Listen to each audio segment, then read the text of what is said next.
ವಂದೇ ನಿರ್ದೋಷ ಅಶೇಷ ಸದ್ಗುಣಂ ಅಸ್ಪೃಷ್ಟದೋಷಗಂಧಾಯ ಕಲ್ಯಾಣಗುಣಸಿಂಧವೇ ನಮೋ ನಮೋ ಭಕ್ತಮುಕ್ತಿದಾಯಿನೇ ಶೇಷಸಾಯಿನೇ. ಕೃಷ್ಣಾಯ ವಾಸುದೇವಾಯ ಹರಯೇ ಪರಮಾತ್ಮನೇ ಪ್ರಣತಕ್ಲೇಶನಾಶಾಯ ಗೋವಿಂದಾಯ ನಮೋ ನಮಃ. ಧರ್ಮವಿಜ್ಞಾನವೈರಾಗ್ಯ ಪರಮೈಶ್ವರ್ಯಶಾಲಿನಃ ಆನಂದತೀರ್ಥಭಗವತ್ಪಾದಾನ್ ವಂದೇ ನಿರಂತರಂ. ಅಭ್ರಮಂ ಭಂಗರಹಿತಂ ಅಜಡಂ ವಿಮಲಂ ಸದಾ ಆನಂದತೀರ್ಥಮತಲಂ ಭಜೆ ತಾಪತ್ರಯಾಪಹಂ.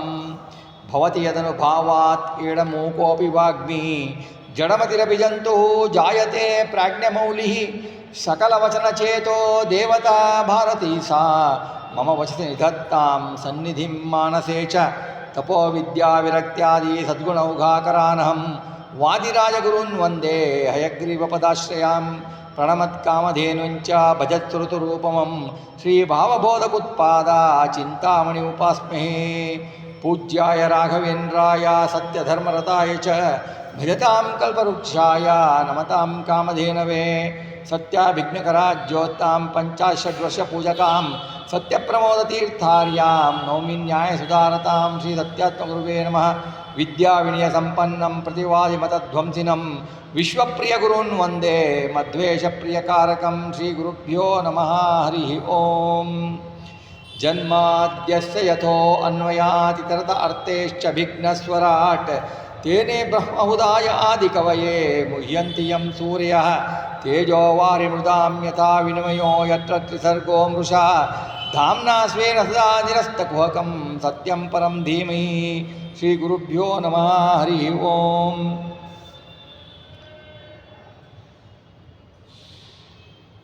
ಅಧಿಕ ಮಾಸದ ಈ ಪರ್ವಕಾಲದಲ್ಲಿ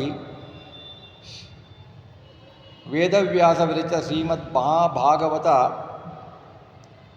ಮಹಾಪುರಾಣದ ಚಿಂತನೆಯ 4ನೆಯ ದಿವಸದಲ್ಲಿದ್ದೇವೆ.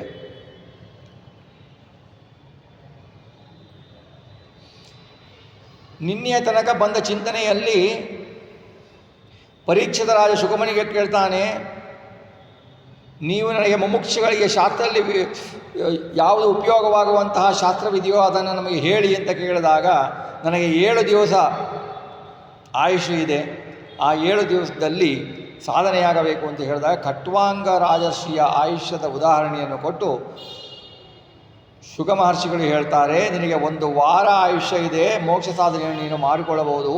ಖಟ್ವಾಂಗ ಮುನಿಯು 1 ಮುಹೂರ್ತದಲ್ಲಿಯೇ ಮೋಕ್ಷ ಸಾಧನೆಯನ್ನು ಮಾಡಿಕೊಂಡ ಅಂತ ಹೇಳ್ತಾರೆ.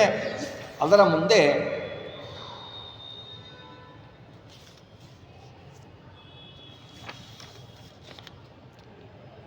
ಶುಕಮುನಿಗಳು ಹೇಳ್ತಾರೆ, ಯಸ್ಯಾಂ ಸಂಧಾರ್ಯಮಾಣಾಯಾಂ ಯೋಗಿನೋ ಭಕ್ತಿಲಕ್ಷಣಃ ಆಶು ಸಂಪದ್ಯತೆ ಯೋಗ ಆಶ್ರಯಂ ಭದ್ರಮೀಕ್ಷಿತಃ. ಭಗವಂತನ ಮಹಾತ್ಮೆ ಮುಂತಾದ ಮಹಾತ್ಮೆಗಳ ಶ್ರವಣಾದಿಗಳಿಂದ ಭಕ್ತಿ ಉಂಟಾಗಿ ಸುಲಭವಾಗಿ ಮನಸ್ಸು ಹರಿಯಲ್ಲಿಯೇ ಸ್ಥಿರವಾಗಿ ನಿಲ್ಲುತ್ತೆ. ಹೀಗ ಹರಿಯಲ್ಲಿ ಮನಸ್ಸು ನಿಲ್ಲಿಸುವುದನ್ನೇ ಮನೋನಿಗ್ರಹ ಎಂದೆನಿಸಿಕೊಳ್ಳುತ್ತದೆ ಅಂತ ಹೇಳ್ತಾರೆ. ಬಾಹ್ಯ ಪದಾರ್ಥಗಳಲ್ಲಿ, ವಿಷಯ ಪದಾರ್ಥಗಳಲ್ಲಿ ಮನಸ್ಸನ್ನು ವಿಷಯ ಪದಾರ್ಥಗಳಿಂದ ಮನಸ್ಸನ್ನು ಹಿಂತೆಗೆದುಕೊಂಡು ಭಗವಂತನಲ್ಲಿ ಮನಸ್ಸನ್ನು ಇಡಬೇಕು, ಅದು ಮನೋನಿಗ್ರಹ ಎನಿಸುತ್ತದೆ ಅಂತ ಹೇಳಿದಾಗ, ಆಮೇಲೆ ಪರೀಕ್ಷಿತ ರಾಜ ಕೇಳ್ತಾನೆ ಶುಕಮುನಿಗಳಿಗೆ, ಯಥಾ ಸಂಧಾರ್ಯತೆ ಬ್ರಹ್ಮನ್ ಧಾರಣಾ ಯತ್ರ ಸಮ್ಮತ ಯಾದೃಶೀವಾರೇದಾಶು ಪುರುಷಸ್ಯ ಮನೋಮಲಂ. ಧಾರಣೆ ಮಾಡುವ ಬಗೆ ಹೇಗೆ? ಧಾರಣೆ ಮಾಡಬೇಕು ಅಂತ ಹೇಳಿದರೆ ಧಾರಣೆ ಮಾಡುವ ಬಗೆ ಏನೇ? ಏನನ್ನು ಧಾರಣೆ ಮಾಡಬೇಕು? ಧಾರಣ ಮನೋದೋಷವನ್ನು ಹೇಗೆ ಕಳೆಯುತ್ತದೆ ಹೇಳಬೇಕು ಅಂತ ಕೇಳಿದಾಗ ಶ್ರೀ ಶುಕಮುನಿಗಳು ಹೇಳ್ತಾರೆ, ಪ್ರಾಣಾಯಾಮವನ್ನು ಸಿದ್ಧ ಮಾಡಿದ ಬಳಿಕ ವಿರಕ್ತನಾಗಿ ಇಂದ್ರಿಯ ನಿಗ್ರಹವನ್ನು ಪಡೆದು ಬ್ರಹ್ಮಾಂಡದೊಳಗೆ ಸರ್ವತ್ರ ವ್ಯಾಪ್ತವಾಗಿರುವ ಭಗವಂತನ ರೂಪವನ್ನು ಚಿಂತಿಸಬೇಕು.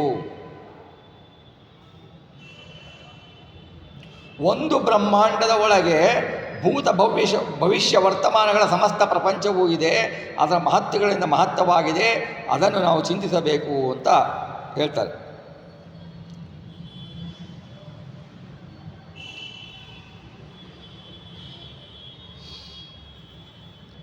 ಇದು ಪರಮಾತ್ಮನಿಗೆ ಶರೀರದಂತಿದೆ. ವಿಶೇಷ ಅಂತ ಹೇಳ್ತಾರೆ, ವಿಶೇಷಸ್ತಸ್ಯ ದೇಹೋಯಂ.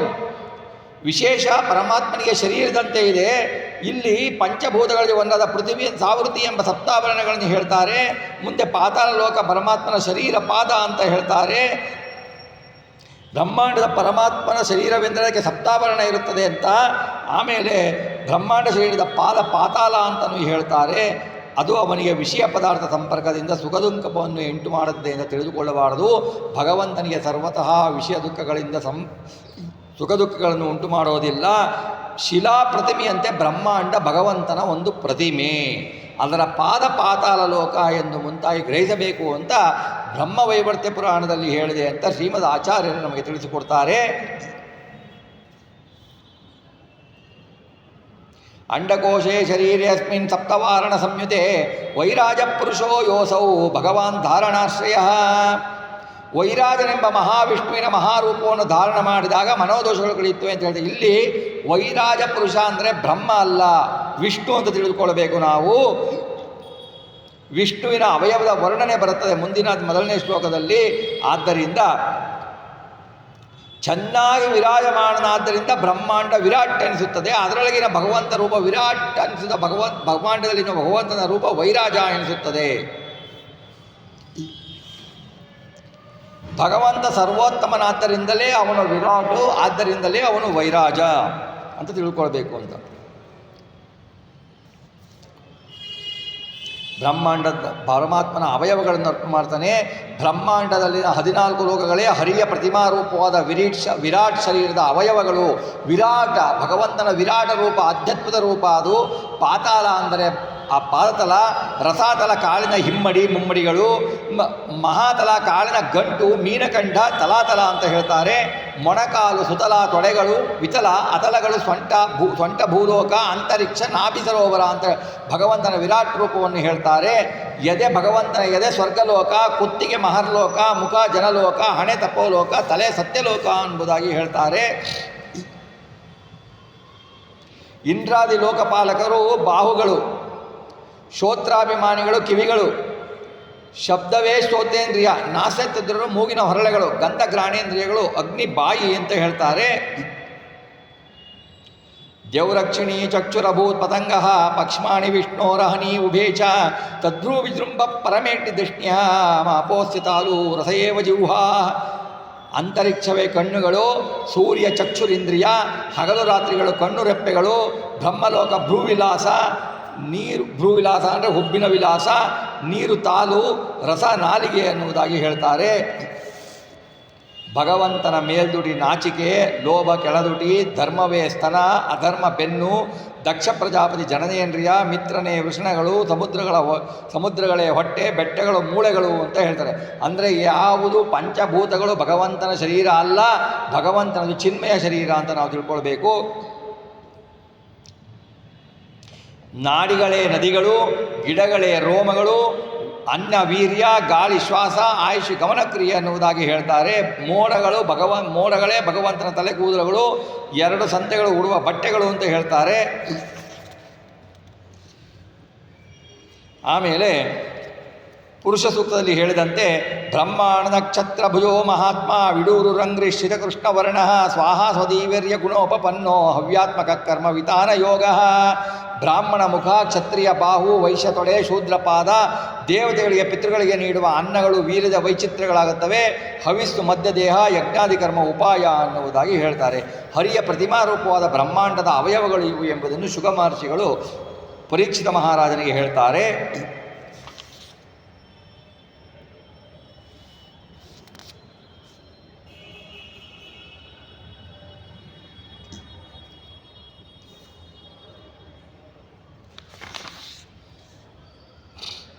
ಆಮೇಲೆ ಮುಂದೆ ಹೇಳ್ತಾರೆ, ಹಾಸಿಗೆ ಹಿಡಿದ ಕೂಡ ಭಗವಂತನ ಧ್ಯಾನವನ್ನು ಬಿಡಬಾರದು ಅಂತ ಹೇಳ್ತಾರೆ.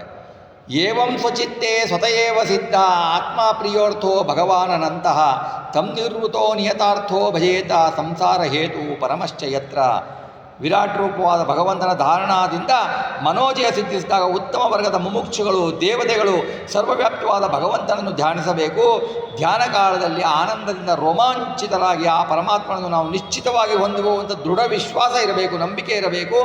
ಆ ನಂಬಿಕೆಯಿಂದ ಪರಮಾತ್ಮನ ಪ್ರಾಪ್ತಿಯಾಗತ್ತೆ, ಸಂಸಾರ ತೊಲಗುತ್ತೆ ಅಂತ ಹೇಳ್ತಾರೆ.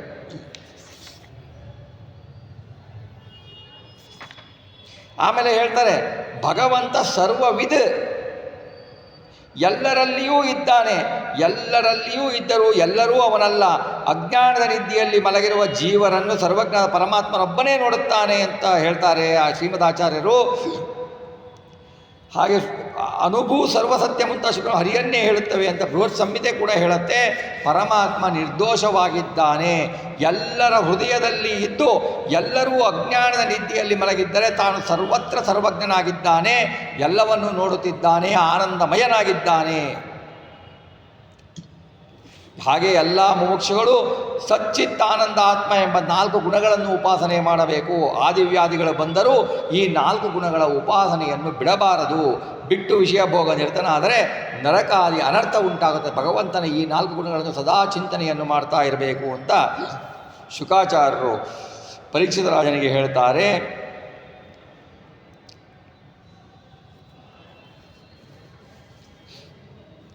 ಮುಂದೆ ನಮ್ಮ ಬಿಂಬಮೂರ್ತಿಯ ಅವಯವದ ಚಿಂತನೆಯನ್ನು ಮಾಡಬೇಕು ಅಂತ ಹೇಳ್ತಾರೆ.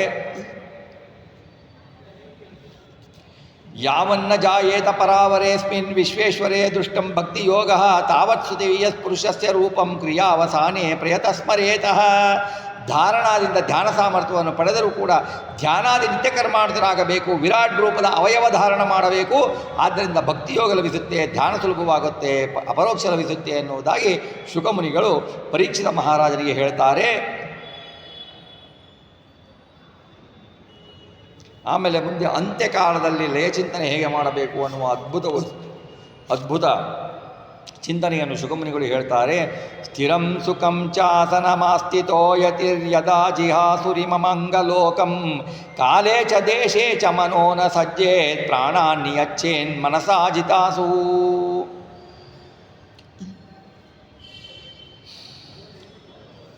ಜೀವನ್ಮುಕ್ತನಾದ ಜ್ಞಾನಿ ಏನಿರ್ತಾನೆ, ಚರ್ಮ ಶರೀರವನ್ನು ತ್ಯಾಗ ಮಾಡಬೇಕಾದರೆ, ತನ್ನ ಕೊನೆಯ ಶರೀರವನ್ನು ತ್ಯಾಗ ಮಾಡಬೇಕಾದರೆ ಪ್ರಾಣಾಯಾಮದಿಂದ ಪ್ರಾಣನನ್ನು ವಶಕ್ಕೆ ತೆಗೆದುಕೊಳ್ಳಬೇಕು. ಜೀವನ ಅಂತರ್ಯಾಮದ ಪ್ರಾಣನನ್ನು ಜೀವನ ವಶಕ್ಕೆ ತೆಗೆದುಕೊಳ್ಳಿ ಹೇಗೆಂದರೆ ಭಕ್ತಿಯಿಂದ ಎಂದು ಹೇಳುತ್ತಾರೆ ಷಾಡ್ಗುಣ್ಯ ಗ್ರಂಥದಲ್ಲಿ. ಆಮೇಲೆ ಚರ್ಮ ಶರೀರ ತ್ಯಾಗ ಮಾಡಬೇಕಂದ್ರೆ ಉತ್ತರಾಯಣದ ಪುಣ್ಯಕಾಲಕ್ಕೆ ಕಾಯಬಾರದು. ಪುಣ್ಯಕ್ಷೇತ್ರವನ್ನು ಸ್ಥಿರ ಸುಖಾಸನದಲ್ಲಿ ಕುಳಿತುಕೊಂಡು ಹೋಗಬೇಕು. ಭಕ್ತಿಪೂರ್ವಕವಾಗಿ ಪ್ರಾಣಾಯಾಮದಿಂದ ಮುಖ್ಯ ಪ್ರಾಣದ ಅನುಗ್ರಹದ ದ್ವಾರ ಉಮಾ ಮುಂತಾದ ಇಂದ್ರಿಯ ದೇವತೆಗಳ ಮನೋದೇವತೆಯಾದ ರುದ್ರನ ವಶನೆಂದು, ರುದ್ರನನ್ನು ಬುದ್ಧಿದೇವತೆ ಸರಸ್ವತಿಯ ವಶನೆಂದು, ಸರಸ್ವತಿಯು ಬ್ರಹ್ಮಲಕ್ಷ್ಮೀ ದ್ವಾರ ಜೀವಂತರ್ಯಾಮಿಗೆ ವಿಷ್ಣು ವಶನೆಂದು ಚಿಂತಿಸಬೇಕು. ಜೀವಂತರ್ಯಾಮಿ ಸರ್ವಜೀವಂತರ್ಯಾಮಿಯಾದ ವಿಷ್ಣು ರೂಪವನ್ನು ದೇಹಾಂತರ್ಯಾಮಿ ವಿಷ್ಣು ರೂಪದಲ್ಲಿಯೂ, ದೇಹಾಂತರ್ಯಾಮಿ ರೂಪವನ್ನು ಸರ್ವತ್ರ ವ್ಯಾಪ್ತವಾದ ವಿಷ್ಣು ರೂಪದಲ್ಲಿಯೂ ಚಿಂತಿಸಬೇಕು. ಆಗ ಇನ್ನು ಬೇರೆ ಏನೂ ಚಿಂತಿಸಲು ಉಳಿಯೋದಿಲ್ಲ. ಹರಿಯನ್ನು ಬಿಟ್ಟರೆ ಸರ್ವೋತ್ತಮ ಧ್ಯಾಯ ವ್ಯಕ್ತಿ ಇನ್ನೊಬ್ಬನಿಲ್ಲ ಅನ್ನುವುದನ್ನು ನಾವು ಚಿಂತೆ ಮಾಡಬೇಕು. ನಯತ್ರ ಕಾಲೋ ನಿಮಿಷ ಪ್ರಭು ಕುತೋನು ದೇವ ಜಗತಾಮ್ಯ ಈಶಿರೇ ನಯತ್ರ ಸತ್ವಂ ನ ರಜಸ್ತಮಶ್ಚ ನ ವೈ ವಿಕಾರೋ ನ ಮಹಾನ್ ಪ್ರಧಾನಂ. ಅನಿಮಿಷಾಂ ಪರಪ್ರಭು ಕಾಲ. ಬ್ರಹ್ಮಾದಿ ದೇವತೆಗಳನ್ನು ಆಳುವ ಶಕ್ತಿಶಾಲಿಯಾದ ವಿಷ್ಣುವಿನ ವಿಷಯದಲ್ಲಿ ಕಾಲ ಏನು ಮಾಡಲು ಶಕ್ತನಲ್ಲ. ಇಲ್ಲಿ ಜಡವಾದ ಕಾಲಕ್ಕೆ ಬ್ರಹ್ಮಾದಿ ದೇವತೆಗಳನ್ನು ಆಳುವ ಶಕ್ತಿ ಉಂಟೆ ಅನ್ನುವುದು ಬರುತ್ತೆ. ಆದರೆ ಕಾಲ ಶಬ್ದಕ್ಕೆ ಇಲ್ಲಿ ಮುಖ್ಯ ಪ್ರಾಣ ಎಂಬುವ ಅರ್ಥವನ್ನು ತೆಗೆದುಕೊಳ್ಳಬೇಕು. ಅವನು ರುದ್ರಾದಿ ದೇವತೆಗಳನ್ನು ಅಲ್ಲಾಡಿಸುತ್ತಾನೆ, ಆಳಬಲ್ಲ ಶಕ್ತಿ ಅದು. ಶ್ರೀಹರಿ ಲಕ್ಷ್ಮೀ ಬ್ರಹ್ಮವಾಯುಗಳು ಗರುಡಶೇಷ ರುದ್ರರು ಇವರೆಲ್ಲರೂ ಕಾಲ ಎಣಿಸುತ್ತಾರೆ. ಇದರಲ್ಲಿ ಮೊದಲಿನವರು ಅನಂತದವರನ್ನು ಆಳಲು ಶಕ್ತರೆಂದು ತಾರತಮ್ಯ ಪ್ರಕಾರ ಗರುಡಶೇಷ ರುದ್ರನ್ನು ಆಳುವವರು ಬ್ರಹ್ಮಾದಿ ದೇವತೆಗಳು, ಹಾಗೆ ಇಂದ್ರಕಾಮರನ್ನು ಆಳುವವರು ರುದ್ರಾದಿ ದೇವತೆಗಳು ಅನ್ನೋದನ್ನು ನಾವು ತಾರತಮ್ಯದ ಪ್ರಕಾರ ತಿಳಿದುಕೊಳ್ಳಬೇಕು ಅಂತ ಉದ್ಧಾಮ ಸಂಹಿತೆಯಲ್ಲಿ ಹೇಳಿದೆ ಅಂತ ಶ್ರೀಮದ್ ಆಚಾರ್ಯ ತಾತ್ಪರ್ಯದಲ್ಲಿ ಹೇಳ್ತಾರೆ. ಭಗವಂತನನ್ನು ಆಳಲು ದೇವೇಶನಾದ ಮುಖ್ಯ ಪ್ರಾಣನೂ ಶಕ್ಯನಲ್ಲ. ಇನ್ನು ಬೇರೆ ದೇವತೆಗಳ ಪಾಡೇನು ಅಂತ ಹೇಳ್ತಾರೆ. ಹರಿಯನ್ನು ಸರ್ವೋತ್ತಮನೆಂದು ಎಲ್ಲ ಶ್ರುತಿಗಳು ಕೊಂಡಾಡ್ತವೆ. ಹರಿಯನ್ನು ಪ್ರಕೃತಿ ಕಾರ್ಯಗಳಿಂದಾಗಲಿ ಅವಳ ಅಭಿಮಾನಿಗಳಿಂದಾಗಲಿ ಎಲ್ಲಕ್ಕಿಂತ ಉತ್ತಮನೇ ಆಗಿದ್ದಾನೆ ಎನ್ನುವುದನ್ನು ನಾವು ತಿಳಿದುಕೊಳ್ಬೇಕು. ಹೀಗೆ ಹರಿಧ್ಯಾನ ಮಾಡುತ್ತಾ ತನ್ನ ಚರ್ಮ ಶರೀರದಿಂದ ಉತ್ಕ್ರಮಣ ಹೊಂದಬೇಕು. ಅಪರೋಕ್ಷ ಜ್ಞಾನದಿಂದ ಅವನ ಬಾಹ್ಯ ಅಂತಃಕರಣ ಮೊದಲೇ ದಗ್ಧ ಆಗಿರುತ್ತೆ. ಕಾಲದ ಹಿಮ್ಮಡಿಯಿಂದ ತನ್ನ ಗುದದ್ವಾರವನ್ನು ಒತ್ತಿ ಅಲ್ಲಿ ಬ್ರಹ್ಮನಾಡಿಯಲ್ಲಿರುವ ಚತುರ್ಥಲ ಪದ್ಮರೂಪದ ಮೂಲಾಧಾರದಿಂದ ಉದಾನ ವಾಯುವನ್ನು ಹೊರಡಿಸಬೇಕು. ಆಮೇಲೆ ಹೇಳ್ತಾರೆ, ನಾಭಿ ಪ್ರದೇಶದಲ್ಲಿ ಬ್ರಹ್ಮನಾಡಿ ಇರುತ್ತೆ, ಷಡ್ದಳ ಪದ್ಮ ಇರುತ್ತೆ, ಆರುದಳದ ಪದ್ಮ ಇರುತ್ತೆ, ಅದಕ್ಕೆ ಒಯ್ಯಬೇಕು. ಅಲ್ಲಿಂದ ಹೃದಯ ಪ್ರದೇಶದಲ್ಲಿರುವ ಬ್ರಹ್ಮನಾಡಿಯಲ್ಲಿ 8 ದಳದ ಕಮಲ ಇರುತ್ತೆ, ಆ ಕಮಲಕ್ಕೆ ಒಯ್ಯಬೇಕು. ಅಲ್ಲಿಂದ ಕಂಠದ ಕೆಳಭಾಗದಲ್ಲಿ 12 ದಳ 12 ದಳದ ಪದ್ಮ ಇರುತ್ತೆ, ಅಲ್ಲಿಂದ ತಾಲು ಪ್ರದೇಶದಲ್ಲಿ 2 ದಳ ಪದ್ಮಕ್ಕೆ ತೆಗೆದುಕೊಂಡು ಹೋಗಬೇಕು. ಅಲ್ಲಿಂದ ನಮ್ಮ ಹುಬ್ಬಿನ ಮಧ್ಯ ಭ್ರೂ ಮಧ್ಯದ ಚತುರ್ದಳ ಪದ್ಮಕ್ಕೆ ತಂದು ಕಿವಿ, ಕಣ್ಣು, ಮೂಗು, ವಾಂಗೇಂದ್ರಿಯಗಳನ್ನು ಹಿಡಿದು ನಿಲ್ಲಿಸಬೇಕು. ಅರ್ಧ ಮುಹೂರ್ತ ಕಾಲ ಹರಿಧ್ಯಾನವನ್ನು ಮಾಡಿ ತಲೆಯಲ್ಲಿರುವ ಬ್ರಹ್ಮನಾಡಿಯಲ್ಲಿ ಇರುವ 12 ಪದ್ಮ 12 ದಳದ ಪದ್ಮ ಉದಾನವಾಯುವನ್ನು ತರಬೇಕು. ಅಲ್ಲಿ ತಲೆಯನ್ನು ಭೇದಿಸಿ ಹರಿಧ್ಯಾನಪೂರ್ವಕವಾಗಿ ಶರೀರವನ್ನು ಬಿಡಬೇಕು ಅಂತ ಚರ್ಮ ಶರೀರದ ಧ್ಯಾನವನ್ನು ಹೇಳ್ತಾರೆ.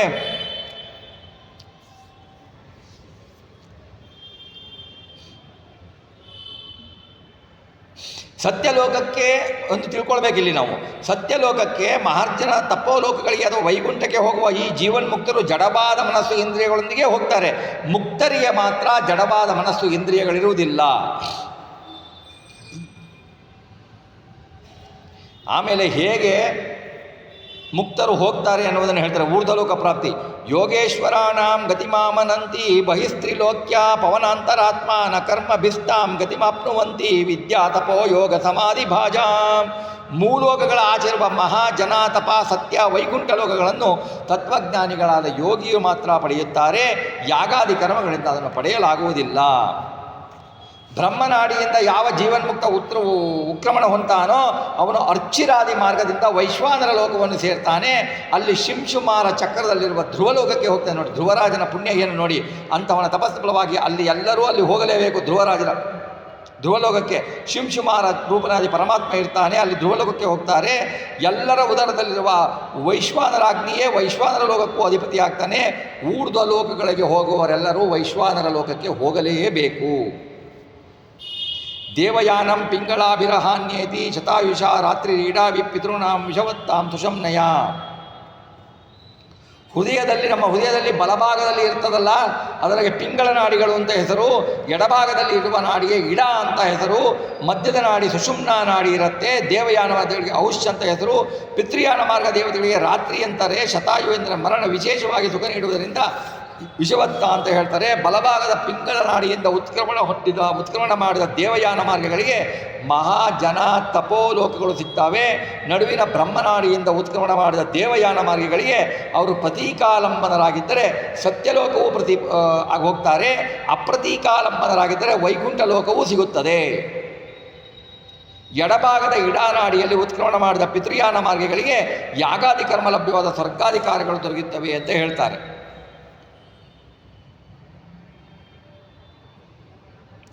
ಆಮೇಲೆ ಹೇಗೆ ಹೋಗ್ತಾರೆ ಅಂದರೆ, ವೈಶ್ವಾನರ ಲೋಕದಿಂದ ಶಿಂಶುಮಾರ ಲೋಕಕ್ಕೆ ಯಾವ ಜ್ಞಾನಿಗಳು ಬರ್ತಾರಲ್ಲ, ಅಲ್ಲಿಂದ ಮುಂದೆ ಕಲ್ಪಾಯುಷಿಗಳು ವಾಸ ಮಾಡುವ ಮಹಾರಾದಿ ಲೋಕಕ್ಕೆ ಹೋಗ್ತಾರೆ.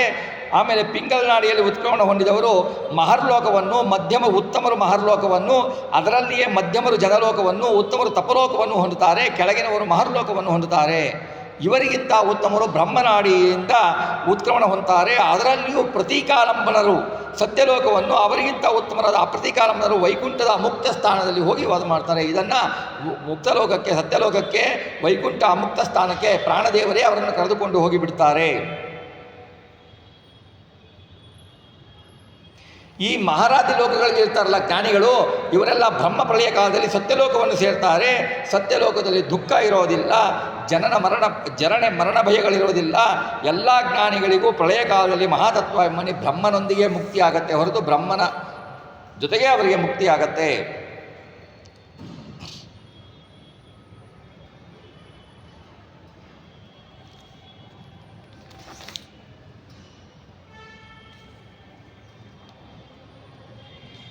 ವಿಜ್ಞಾನತತ್ವಂ ಗುಣಸನ್ನಿರೋಧಂ ತೇನಾತ್ಮನಾತ್ಮನಾಮುಪೈತಿ ಶಾಂತಿಂ ಆನಂದಮಾನಂದಮಯೋಮವಸಾನೆ ಸರ್ವಾತ್ಮಕೆ ಬ್ರಹ್ಮಣಿ ವಾಸುದೇವೇ. ಬ್ರಹ್ಮನ ಪ್ರಳಯ ಕಾಲದಲ್ಲಿ ಬ್ರಹ್ಮಾಂಡವು ಆವರಣಗಳು ಲಯ ಹೊಂದುತ್ತವೆ. ಜ್ಞಾನಿಗಳು ತತ್ವಾಭಿಮಾನಿ ದೇವತೆಗಳೊಂದಿಗೆ ಪೃಥಿವ್ಯಾ ತತ್ವಗಳನ್ನು ಒಂದೊಂದಾಗಿ ದಾಟಿಕೊಂಡು ಹೋಗಿ ಮೋಕ್ಷವನ್ನು ಪಡೆಯುತ್ತಾರೆ. ಮೊದಲಿಗೆ ಬ್ರಹ್ಮಾಂಡ ದೇವತೆಗಳೊಂದಿಗೆ ಪೃಥಿವ್ಯಾವರಣದಲ್ಲಿ ಅನ್ನಮಯ ಅನಿರುದ್ಧನಲ್ಲಿ ಸೇರ್ತಾರೆ. ಪೃಥಿವ್ಯಾವರಣ ನಾಶವಾಗುವಾಗ ಅನ್ನಮಯ ಅನಿರುದ್ಧನೊಂದಿಗೆ ಜಲಾವರಣದಲ್ಲಿರುವ ಅನ್ನಮಯ ಅನಿರುದ್ಧನನ್ನು ಸೇರ್ತಾರೆ. ಜಲಾವರಣ ನಾಶವಾದಾಗ ಅಗ್ನ್ಯಾವರಣದಲ್ಲಿರುವ ಪ್ರಾಣಮಯ ಪ್ರದ್ಯುಮ್ನನನ್ನು ಸೇರ್ತಾರೆ. ಅಗ್ನ್ಯಾವರಣ ನಾಶ ಹೊಂದುವಾಗ ವಾಯುವರ್ಣದಲ್ಲಿರುವ ಪ್ರಾಣಮಯ ಪ್ರದ್ಯುಮ್ನನನ್ನು, ಅದು ನಾಶವಾದಾಗ ಆಕಾಶವರ್ಣದಲ್ಲಿರುವ ಪ್ರಾಣಮಯ ಪ್ರದ್ಯುಮ್ನನನ್ನು ಹೊಂದುತ್ತಾರೆ. ಅದು ನಾಶವಾದಾಗ ಮನೋಂತರ್ಗತ ಮನೋಮಯ ಸಂಕರ್ಷಣನ್ನು ಸೇರ್ತಾರೆ. ಅಲ್ಲಿ ಬುದ್ಧಿ ಅಂತರ್ಗತ ಮನೋಮಯ ಸಂಕರ್ಷಣನ್ನು, ಅಲ್ಲಿಂದ ಅಹಂಕಾರ ಅಂತರ್ಗತ ಮನೋಮಯ ಸಂಕರ್ಷಣನ್ನು ಸೇರಿ ಅಲ್ಲಿಂದ ಮಹತ್ತತ್ವ ಅಂತರ್ಗತ ವಿಜ್ಞಾನಮಯ ವಾಸುದೇವನನ್ನು ಸೇರ್ತಾರೆ. ಅಲ್ಲಿಂದ ಅವ್ಯಕ್ತ ತತ್ವ ಅಂತರ್ಗತ ಆನಂದಮಯ ನಾರಾಯಣನನ್ನು ಸೇರುತ್ತಾರೆ.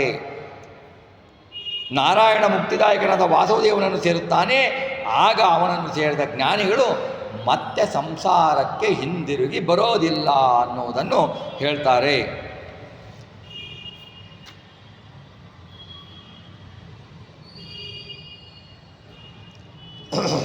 ಎಲ್ಲ ಜೀವನ್ಮುಕ್ತರು ತಿಳ್ಕೊಳ್ಬೇಕು. ಎಲ್ಲ ಜೀವನ್ಮುಕ್ತರು ಮಹಾರಾಧಿ ವೈಕುಂಠ ಪರ್ವಂತ ಯಾರ್ಯಾರು ಎಲ್ಲೆಲ್ಲಿ ಇರ್ತಾರೋ ಜೀವನ್ಮುಕ್ತರು ಎಲ್ಲರೂ ಅನ್ನಮಯ ನಾಮಕ ಅನಿರುದ್ಧನನ್ನು ಸೇರ್ತಾರೆ. ಬಳಿಕ ಪೃಥ್ವಿ, ಗಂಧ, ಅಪ್ಪು, ರಸ, ತೇಜೋ, ರೂಪ, ಆಕಾಶ, ಶಬ್ದ ಇವುಗಳ ಕ್ರಮವಾಗಿ ಪೂರ್ವಕಾರಗಳು ಉತ್ತರೋತ್ತರಗಳಲ್ಲಿ ಲಯ ಹೊಂದುತ್ತವೆ. ಜೀವನ್ಮುಕ್ತರು ಈ ಕ್ರಮವಾಗಿ ಆ ತತ್ವಗಳಲ್ಲಿರುವ ಭಗವದ್ ರೂಪಗಳನ್ನು ಸೇರ್ತಾರೆ. ವಾಸುದೇವನನ್ನು ಸೇರಿದ ಮೇಲೆ ಮರಳಿ ಸಂಸಾರಕ್ಕೆ ಬರೋದಿಲ್ಲ. ಅವನ ಪುರಕ್ಕೆ ಹೋದವರು ತಿರುಗಿ ಮತ್ತೆ ಬರರು. ಹಾಗೆ ಮೋಕ್ಷಕ್ಕೆ ಹೋದವರು ಬರೋದಿಲ್ಲ.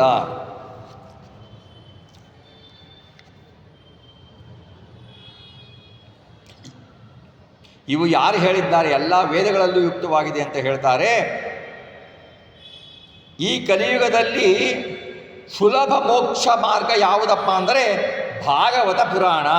ಭಾಗವತ ಪುರಾಣವನ್ನು ನಿಷ್ಠೆಯಿಂದ ಭಕ್ತಿಯಿಂದ ಕೇಳಿ ಶ್ರವಣ ಮಾಡಿ ಮನನ ಮಾಡಿ ಭಗವಂತನ ಗುಣಗಳನ್ನು ಉಪಾಸನೆ ಮಾಡಿ ವಿಷಯಾಸಕ್ತಿಗಳಿಗೆ ಮನಸ್ಸನ್ನು ಬಿಡದೆ ಇಂದ್ರಿಯವನ್ನು ನಿಗ್ರಹವನ್ನು ಮಾಡಿ ಭಗವಂತನ ಕಡೆಗೆ ಮನಸ್ಸನ್ನು ಎಣಿಸಿ ಚೆನ್ನಾಗಿ ಭಗವಂತನ ಗುಣಗಳನ್ನು ಅವರ ಯೋಗ್ಯತೆಯ ಅನುಸಾರವಾಗಿ ಮನನ ಮಾಡಿದರೆ ಕಲಿಯುಗದಲ್ಲಿ ಭಗವಂತನ ವಾಸುದೇವನಲ್ಲಿ ಭಕ್ತಿ ಉಂಟು ಮಾಡುವ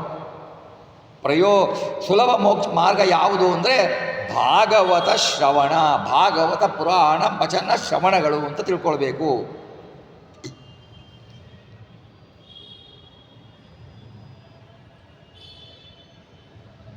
ಅದರಿಂದ ಈ ಭಾಗವತದ ಮೂಲಕ ಹರಿಯ ಮಹಿಮೆಗಳನ್ನು ಜನರು ಕೇಳಬೇಕು, ಸ್ಮರಿಸಬೇಕು ಅಂತ ಶುಕಾಚಾರ್ಯರು ಹೇಳ್ತಾರೆ.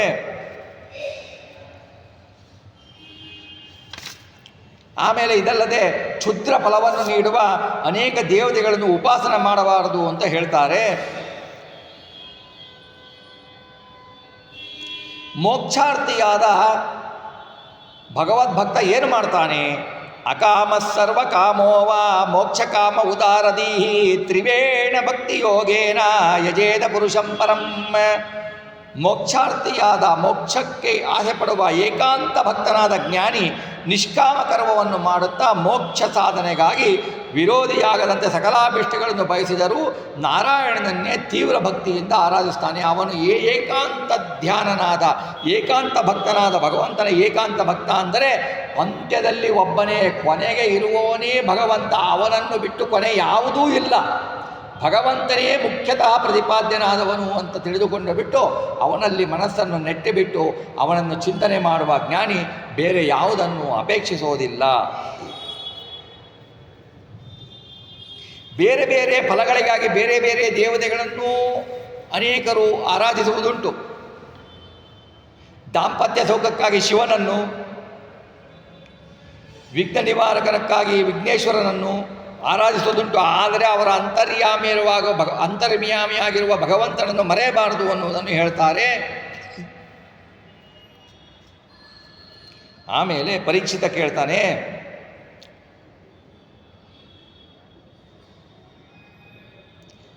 ಶೌನಕರು ಹೇಳ್ತಾರೆ, ಶುಕಮುನಿಯ ಈ ಮಾತು ಕೇಳಿದ ಪರೀಕ್ಷಿತ ಇನ್ನೇನು ಕೇಳ್ದ ಅಂತ ಕೇಳ್ತಾರೆ.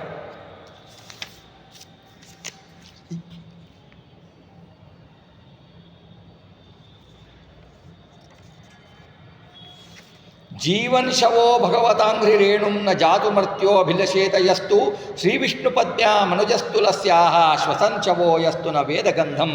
ಭಗವದ್ಭಕ್ತರ ಪಾದಧೂಳಿಯನ್ನು ಬಯಸದ ಮಾನವ ಬದುಕಿದ್ದೂ ಸತ್ತಂತೆ ಅಂತ ಹೇಳ್ತಾರೆ. ಹರಿಪಾದಕ್ಕೆ ಅರ್ಪಿತವಾದ ತುಳಸಿಯರ ಪರಿಮಳವನ್ನು ಅಘ್ರಾಣಿಸದ ಮನುಷ್ಯ ಉಸಿರಾಡುವ ಶವವೇ ಸರಿ. ಹರಿನಿರ್ಮಾಲ್ಯವನ್ನು ದಿನವೂ ಘ್ರಾಣಿಸದ ಮೂಗು ಅವನಿಗೆ ಅದು ಏನೂ ಅಲ್ಲ, ಉಪಯೋಗ ಇಲ್ಲ, ಅವನು ಬದುಕಿದ್ದೂ ಉಪಯೋಗ ಇಲ್ಲ. ಹರಿಯ ನಿರ್ಮಾಲ್ಯದ ಪರಿಮಳವನ್ನು ಘ್ರಾಣಿಸಿದ ಮೂಗು ಮೂಗೇ ಅಲ್ಲ ಅಂತಾರೆ. ಹರಿಯ ನೈವೇದ್ಯವನ್ನು ಭುಂಜಿಸಿದ ಮನುಷ್ಯ ಊಟವನ್ನೇ ಮಾಡ್ತಾ ಇಲ್ಲ, ಕ್ರಿಮಿಕೀಟಗಳನ್ನು ತಿಂತಿದ್ದಾರೆ ಅಂತಾರೆ. ಹರಿಗೆ ಭುಂಜಿಸಿದ ಪದಾರ್ಥಗಳನ್ನೇ ನಾವು ಹರಿಗೆ ನೈವೇದ್ಯ ಮಾಡಿದ ಪದಾರ್ಥಗಳನ್ನೇ ನಾವು ತಿನ್ನಬೇಕು. ಹರಿಗೆ ಅರ್ಪಿಸಿದ ತುಳಸಿ ಹೂಗಳ ಪರಿಮಳವನ್ನು ಧ್ಯಾನಿಸಿದ ಮನುಷ್ಯ ಉಸಿರಾಡುತ್ತಿರುವ ಶವವೇ ಸರಿತಿ. ಯಾಕೆಂದರೆ ನೋಡಿ, ಈಗ ಒಂದು ಕುಲುಮೆ ಇರುತ್ತೆ, ಈ ಕಬ್ಬಣ ಕಾಸವನ್ನು ಇರ್ತಾನಲ್ಲ, ಕುಲುಮೆ ಇರುತ್ತೆ. ಆ ಕುಲುಮೆ ಹೀಗೆ ಮಾಡಿದಾಗ ಆ ಕುಲುಮೆನು ನಮ್ಮ ಹೃದಯದಾಗೆ ಉಸಿರಾಡ್ತಾ ಇರುತ್ತೆ ಅಲ್ವಾ. ಆದರೆ ಅದಕ್ಕೇನರ ಜೀವ ಉಂಟಾ? ಅದಕ್ಕೆ ಜ್ಞಾನ ಉಂಟಾ? ನಮಗೆ ಉಸಿರಿದೆ, ಪರಮಾತ್ಮ ಉಸಿರು ಕೊಟ್ಟಿದ್ದಾನೆ, ಪ್ರಾಣದೇವರು ನಮ್ಮನ್ನು ಉಸಿರಾಟ ಆಡಿಸ್ತಾ ಇದ್ದಾರೆ. ಆ ಉಸಿರಾಡಬೇಕಾದ್ರೆ ಭಗವಂತನ ನಿರ್ಮಾಲ್ಯವನ್ನು ಘ್ರಾಣಿಸಬೇಕಲ್ವ. ನಾವು ನಿರ್ಮಾಲ್ಯವನ್ನು ಘ್ರಾಣಿಸಬೇಕು, ಅದನ್ನು ನಾವು ಮಾಡಬೇಕು ಅನ್ನೋದನ್ನು ಹೇಳ್ತಾರೆ.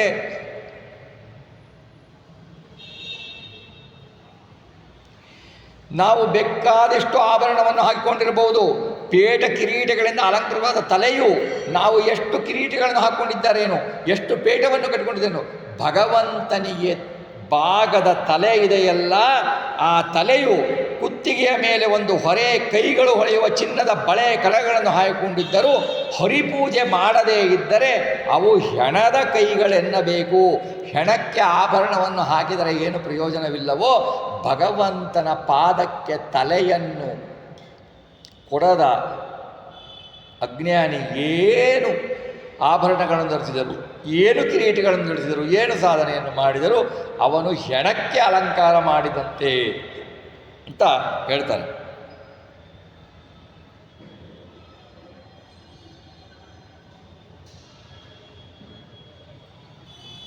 ಆಮೇಲೆ ಹರಿನಾಮವನ್ನು ಕಿವಿಗೆ ಹಾಕ್ಕೊಳ್ಳದವನು,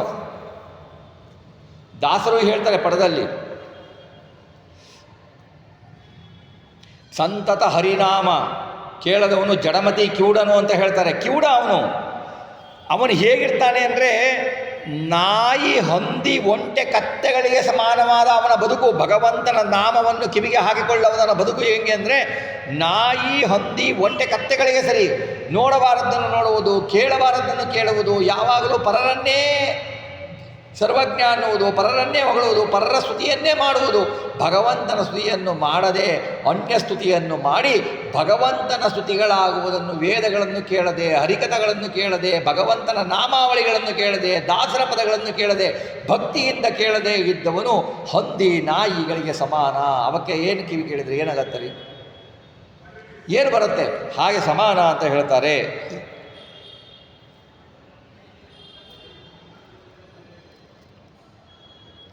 ಒಂದು ದಿವಸ ಸೂರ್ಯ ಅಸ್ತಮಿಸ್ತಾನೆ, ಒಂದು ದಿವಸ ಸೂರ್ಯ ಉದಯಿಸಿದ, ನೋಡಿ ಯೋಚನೆ ಮಾಡಿ, ಒಂದು ದಿವಸ ಸೂರ್ಯ ಉದಯಿಸಿದ, ಅಸ್ತಮ ಆದ ಅಂದರೆ ಒಂದು ದಿವಸದ ಆಯುಷ್ ನಮ್ಮದು ಹೋಯಿತು ಅಂತ. ನಾವೇನು ಮಾಡ್ತೀವಿ, ನನಗೆ 35 ವರ್ಷ ಆಯಿತು, 25 ವರ್ಷ ಆಯಿತು, ನಾಡು ನನ್ನ ಬರ್ತ್ಡೇ, ನಾಳೆ ನನ್ನ ಹುಟ್ಟಿದ ಹಬ್ಬದ ದಿವಸ, ನಾವೇನು ಮಾಡ್ತೀವಿ, ವಿಜೃಂಭಣೆಯಿಂದ ಆಚರಣೆ ಮಾಡ್ತೀವಿ. ಆ ವಿಜೃಂಭಣೆಯಿಂದ ಆಚರಣೆ ಮಾಡಬೇಕಾದರೆ ನಾವೇನು ತಿಳ್ಕೊಳ್ತೀವಿ, ಆಯುಷ್ಯಕ್ಕೂ ವಯಸ್ಸಿಗೂ ಇರುವ ವ್ಯತ್ಯಾಸವನ್ನು ಗಮನಿಸೋಲ್ಲ. ವಯಸ್ಸು ಹೆಚ್ಚಾಗುತ್ತಾ ಹೋಗುತ್ತೆ, ಆಯುಷ್ಯು ಕ್ಷೀಣಿಸುತ್ತಾ ಬರುತ್ತೆ. ನನಗೆ 25 ವರ್ಷ ಆಯಿತು ಅಂತ ನಾನು ಹುಟ್ಟದಬ್ಬವನ್ನು ಗ್ರ್ಯಾಂಡಾಗಿ ಮಾಡಿಕೊಂಡ್ರೆ ನನಗೆ ಉಳಿದ 100 ವರ್ಷ ಬದುಕ್ತೀನಿ ಅಂದಿದ್ರೆ ಉಳಿದಿದ್ದು ಇನ್ನು ಕೇವಲ 75 ವರ್ಷ. ಆಯುಷ್ಯು ಕ್ಷೀಣ ಆಗೋಯ್ತು, ಅದರ ಅರಿವೇ ನಮಗಿಲ್ಲ. 25 ವರ್ಷ ಹೇಗೆ ಕಳೆದೆ? ಚೆನ್ನಾಗಿ ತಿಂದು ಉಂಡು ಹಂದಿ ನಾಯಿಗಳಂತೆಯೇ ಕಳೆದೆ. ಭಗವಂತನ ಪ್ರಜ್ಞೆ ಇಲ್ಲದೆ, ದೇವತೆಗಳ ಪ್ರಜ್ಞೆ ಇಲ್ಲದೆ, ಮುಖ್ಯ ಪ್ರಾಣದ ಪ್ರಜ್ಞೆ ಇಲ್ಲದೆ, ಭಗವದ್ಭಕ್ತರ ಪ್ರಜ್ಞೆ ಇಲ್ಲದೆ ನಾವು ಹೇಯರಾಗಿ ಇತರ ಪ್ರಾಣಿಗಳು ತಿಂದು ಬದುಕಿ ಮಲಮೂತ್ರವನ್ನು ವಿಸರ್ಜನೆ ಮಾಡುವ ಹಾಗೆ ನಾವು ಮಾಡ್ತೇವೆ. ಬೇರೆ ಪ್ರಾಣಿಗಳಿಗೂ ಮನುಷ್ಯನಿಗೂ ಭಗವಂತ ಬುದ್ಧಿ ಯಾಕೆ ಕೊಟ್ಟಿದ್ದಾನೆ? ನಿನಗೆ ಕಣ್ಣು ಯಾಕೆ ಕೊಟ್ಟಿದ್ದೀನಪ್ಪ, ಕಿವಿ ಯಾಕೆ ಕೊಟ್ಟಿದ್ದೀನಪ್ಪ, ಕೈ ಯಾಕೆ ಕೊಟ್ಟಿದ್ದೇನೆ, ಕಾಲನ್ನು ಯಾಕೆ ಕೊಟ್ಟಿದ್ದೇನೆ, ಯಾಕೆ ಕೊಟ್ಟಿದ್ದೇನೆ? ನನ್ನ ಕಾರ್ಯಕ್ಕಾಗಿ ಅದನ್ನು ಉಪಯೋಗಿಸು, ನನ್ನ ಧ್ಯಾನಕ್ಕಾಗಿ ಅದನ್ನು ಉಪಯೋಗಿಸು, ನಿನ್ನ ಉದ್ಧಾರಕ್ಕೋಸ್ಕರ ಅವನ್ನು ಉಪಯೋಗಿಸು ಅಂತ ಕೊಟ್ಟರೆ, ನೀನು ಬೇರೆ ಕಡೆಯ ವಿಷಯ ಪದಾರ್ಥಗಳಿಗೆ ಕೇಳ್ಕೊಂಡು ಹೋದರೆ ಮುಂದೆ ನಿನಗೆ ಕೊಡುವ ಅವಶ್ಯಕತೆ ಏನಿರುತ್ತೆ ಅಂತಲೇ ಭಗವಂತ ಅಲ್ವಾ? ನಮಗೆ ಕ್ಷೀಣವಾಗುತ್ತಿರುವ ಆಯುಷ್ಯನ ಬಗ್ಗೆ ಚಿಂತೆ ಇಲ್ಲ. ನಮಗೆ 60 ವರ್ಷ, ನಮಗೆ 70 ವರ್ಷ ವಿಜೃಂಭಣೆಯಿಂದ ಶಾಂತಿ ಮಾಡ್ಕೊಳ್ಳೋದು ತಪ್ಪಲ್ಲ, ಮಾಡ್ಕೊಳ್ತೀವಿ. ಒಂದು ಯೋಚನೆಯನ್ನು ಮಾಡಬೇಕು. ನಾವು 60 ವರ್ಷ ಕಳೆದಿದ್ದೇವೆ. 60 ವರ್ಷದಲ್ಲಿ ಎಷ್ಟು ದಿವಸ, ಎಷ್ಟು ಕ್ಷಣ ಭಗವಂತನ ಪಾದದಲ್ಲಿ ನಮ್ಮ ಸ್ಮರಣೆ, ನಮ್ಮ ತಲೆಯನ್ನು ಇಟ್ಟಿದ್ದೇವೆ. ಎಷ್ಟು ಕ್ಷಣಗಳ ಕಾಲ ಭಗವಂತನ ಕಥೆಯ ಶ್ರವಣವನ್ನು, ಮನನವನ್ನು ಏಕಾಗ್ರತೆಯಿಂದ ಮಾಡಿದ್ದೇವೆ ಅಂತ ತಿಳಿದುಕೊಂಡ್ರೆ 25 ವರ್ಷ 60 ವರ್ಷ ಆದ ನಮಗೆ ನಾವು 6 ದಿವಸ ಅಷ್ಟು ಮಾಡಿದ್ದೀವಿ ಅಂದರೆ ನಮ್ಮ ವಯಸ್ಸು 6 ದಿವಸ ಅಂತ. 25-30 ಉಳಿದಿದ್ದೆಲ್ಲ ವೇಸ್ಟು. ಇದನ್ನು ಅರ್ಥಕೊಳ್ಬೇಕು. ಇದನ್ನು ಅರ್ಥಕೊಳ್ಳದ ಮೂಢ ಮಾನವರು ಹೇಗೆ ಬೇಕೇ ಹಾಗಾದರೂ ಆಚರಿಸಿಕೊಳ್ತಾರೆ.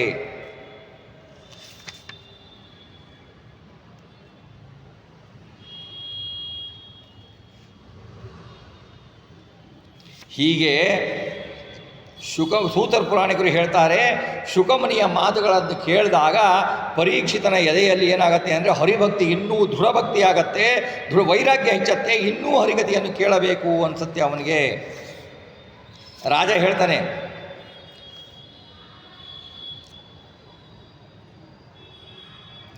ಭೂಯ ಏವ ವಿವಿತ್ಸಾಮಿ ಭಗವಾನ್ ಆತ್ಮಮಾಯ ಯಥೇದಂ ಸೃಜತೆ ವಿಶ್ವಂ ದುರ್ವಿಭಾವ್ಯಮದೀಶ್ವರೈ ಯಥಾ ಗೋಪಾಯತಿ ವಿಭುರ್ಯಥಾ ಸಂಯಪ್ಚತೆ ಪುನಃ.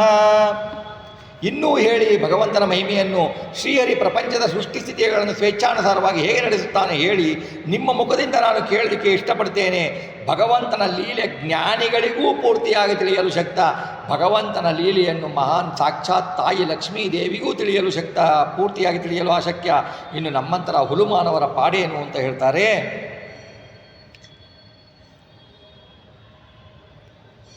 ಆಮೇಲೆ ಅವನು ಸೃಷ್ಟಿತಿಥಿಗಳನ್ನು ಹೇಗೆ ಮಾಡ್ತಾನೆ, ಅವತಾರ ಕಾರ್ಯಗಳಲ್ಲಿ ಪರಸ್ಪರ ವಿರುದ್ಧ ಸ್ವಭಾವಗಳಾದ ಪ್ರಕೃತಿಯ ಸತ್ವಾದಿ ಗುಣಗಳನ್ನು ಒಮ್ಮೆಲೆ ಹೇಗೆ ಉಪಯೋಗಿಸಿಕೊಳ್ತಾನೆ ಅಥವಾ ಒಂದಾದರ ಮೇಲೆ ಒಂದು ಉಪಯೋಗಿಸಿಕೊಳ್ಳಲು ತಿಳಿಸ ಬಯಸುತ್ತೇನೆ.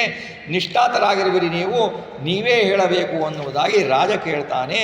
ಆವಾಗ ಶುಕಮುನಿಗಳು ಹೇಳ್ತಾರೆ, ಶ್ರೀ ಶುಕೌವಾಚ ನಮಃ ಪರಸ್ಮೈ ಪುರುಷಾಯ ಭೂಯಸೆ ಸದದ್ಭುವಸ್ಥಾನ ನಿರೋಧ ಲೀಲಯ ಗೃಹೀತ ಶಕ್ತಿ ತ್ರಿತಿಮಾಯ ದೇಹಿನಾಂ ಅಂತರ್ಧ್ರುವಾಯಾನುಪಲಭ್ಯ ವರ್ತಮನೆ. ಈ ಸತ್ಯ ಪ್ರಪಂಚ ಅಂತ ನೋಡಿ, ಸತ್ಯ ಅಂತ ಒತ್ತಿ ಒತ್ತಿ ಹೇಳ್ತಾರೆ, ಬರೀ ಪ್ರಪಂಚ ಅಂತ ಹೇಳಲ್ಲ. ಯಾಕೆ ಅಂದರೆ ಪ್ರಪಂಚ ಸತ್ಯ, ಪ್ರಪಂಚ ಮಿಥ್ಯ ಅಲ್ಲ, ಪ್ರಪಂಚ ಸುಳ್ಳಲ್ಲ. ಬೇರೆಯವರು ಹೇಳಿದಾಗ ಸತ್ಯವಾದ ಪ್ರಪಂಚ, ಸತ್ಯವಾದ ಪ್ರಪಂಚದ ಸೃಷ್ಟಿ ಸ್ಥಿತಿಲಯಗಳನ್ನು ಭಗವಂತ ತನ್ನ ಸ್ವಾಭಾವಿಕ ಇಚ್ಛಾಶಕ್ತಿ, ಮಾಯೆ ಅಂದರೆ ಭಗವಂತನ ಇಚ್ಛಾಶಕ್ತಿ ಅಂತ ಅರ್ಥ ಮಾಡ್ತಾರೆ. ಭಗವಂತನ ಇಚ್ಛೆಯಿಂದ ಜ್ಞಾನಶಕ್ತಿ ಕ್ರಿಯೆಗಳನ್ನು ನಡೆಸ್ತಾನೆ. ಎಲ್ಲ ಜೀವರ ಜೀವರ ಅಂತರ್ಯಾಮಿಯಾಗಿ ಇದ್ದು ಬಿಟ್ಟು ಅವರಿಗೆ ಕಾಣದಂತಿರುತ್ತಾನೆ. ಆದ್ದರಿಂದ ಗುಣಪೂರ್ಣನೆನಿಸ್ತಾನೆ. ಇಂಥ ಸರ್ವೋತ್ತಮನಾದ ಹರಿಗೆ ನಾನು ನಮನ ಮಾಡ್ತೇನೆ ಅಂತ ಶುಕಮುನಿಗಳು ಹೇಳ್ತಾರೆ.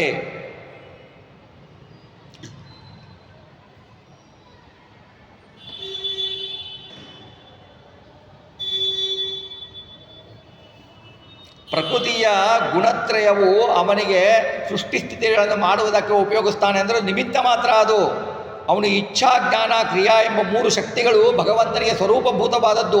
ಆ ಸ್ವರೂಪಭೂತವಾದ ಆ 3 ಶಕ್ತಿಗಳನ್ನು ಭಗವಂತ ಉಪಯೋಗಿಸ್ತಾನೆ.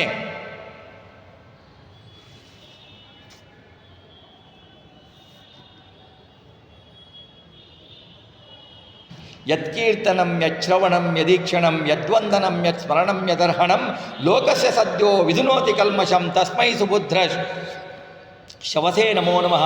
ಮಂಗಳ ಕೀರ್ತಶಾಲಿಯಾದ ಅವನ ಬಗ್ಗೆ ಕೇಳಿದರೆ, ಹೇಳಿದರೆ, ಕಂಡರೆ, ನಮಿಸಿದರೆ, ನೆನೆದರೆ, ಆರಾಧಿಸಿದರೆ ಲೋಕದ ಪಾಪವನ್ನು ಒಟ್ಟಿಗೆ ಪರಿಹರಿಸುತ್ತಾನೆ. ಅಂತ ಹರಿಗೆ ನಮೋ ನಮಃ ಅಂತ ಶುಕ್ರಾಚಾರ್ಯರು ಹೇಳ್ತಾರೆ.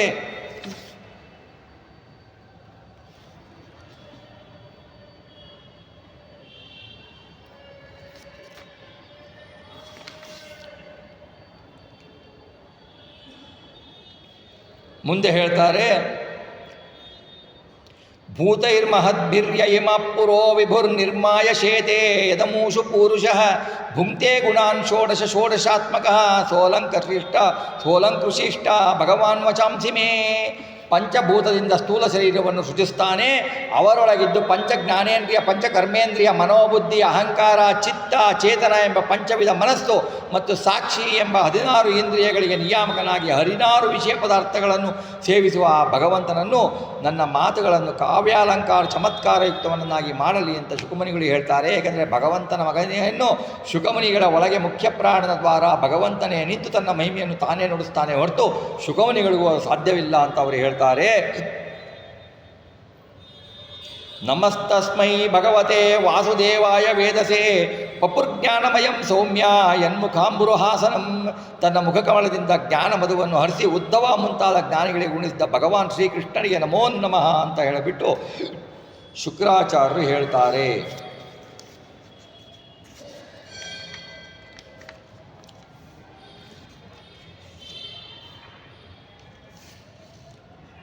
ಆಮೇಲೆ ನಾನು ಈಗ ಏನು ಹೇಳ್ತಿದ್ದೇನಲ್ಲ ಪರೀಕ್ಷಿತ ರಾಜ ನಿನಗೆ ವಿಷಯ, ಹಿಂದೆ ನಾರದರು ಬ್ರಹ್ಮನಲ್ಲಿ ಕೇಳ್ತಾರೆ. ಬ್ರಹ್ಮ ತನಗೆ ಉಪದೇಶಿಸಿ ಹರಿ ಉಪದೇಶ ಮಾಡಿದ್ದಲ್ಲ, ಅದರಂತೆ ನಾರದರಿಗೆ ಉಪದೇಶಿಸ್ತಾನೆ. ನೀನು ಏನು ಪ್ರಶ್ನೆ ಕೇಳ್ತಾ ಇದ್ದೀಯೇ ಎಲ್ಲವೂ ಅದರಲ್ಲಿಯೇ ಉತ್ತರವಿದೆ ಅಂತ ಹೇಳಿಬಿಟ್ಟು ಶುಕಮುನಿಗಳು ಪರೀಕ್ಷಿತ ರಾಜನಿಗೆ ಹೇಳ್ತಾರೆ. ನಾರದರು ಬ್ರಹ್ಮದೇವರಿಗೆ ಸ್ತುತಿಸ್ತಾರೆ.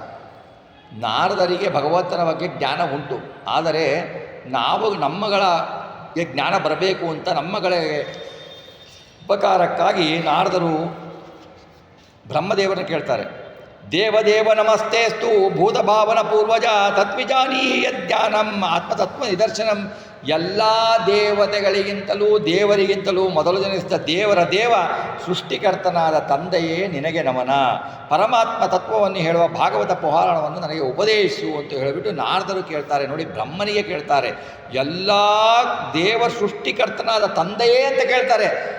ನಾರದರಿಗೆ ಗೊತ್ತಿಲ್ವಾ ಬ್ರಹ್ಮ ತಂದೆ ಅಲ್ಲ ಅಂತ? ಬ್ರಹ್ಮನ ಅಪ್ಪ ಇದ್ದಾನೆ ಅಂತ ಗೊತ್ತಿಲ್ವ ನಾರದರಿಗೆ? ಗೊತ್ತು, ಆದರೆ ನಮಗೆ ಗೊತ್ತು ಮಾಡಿಸಬೇಕಲ್ಲ, ಅದಕ್ಕೋಸ್ಕರ ಕೇಳ್ತಾರೆ.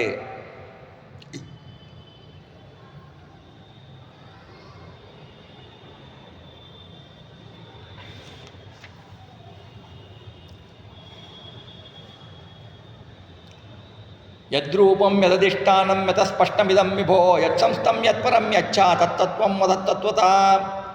ಈ ಪ್ರಪಂಚ ಪರಮಾತ್ಮನ ಅಧೀನವಾಗಿದೆ. ಸರ್ವವೂ ಪರಮಾತ್ಮನ ಅಧೀನ. ಯಾವುದೂ ಸರ್ವತಂತ್ರ ಸ್ವತಂತ್ರವಲ್ಲ. ಪರಮಾತ್ಮನೊಬ್ಬನೇ ಸರ್ವತಂತ್ರ ಸ್ವತಂತ್ರ. ಈ ಪ್ರಪಂಚವೇ ಪರಮಾತ್ಮನಿಗೆ ಅಧಿಷ್ಠಾನ, ಅವನ ವಾಸಕ್ಕೆ ಸ್ಥಾನ. ಈಶಾವಾಸ್ಯಮಿದಂ ಸರ್ವಂ ಯತ್ಕಿಂಚ ಜಗತ್ಯಾಂ ಜಗತ್ ಅಂತ ಹೇಳ್ತದೆ ಈಶಾವಾಸ ಉಪನಿಷತ್ತು.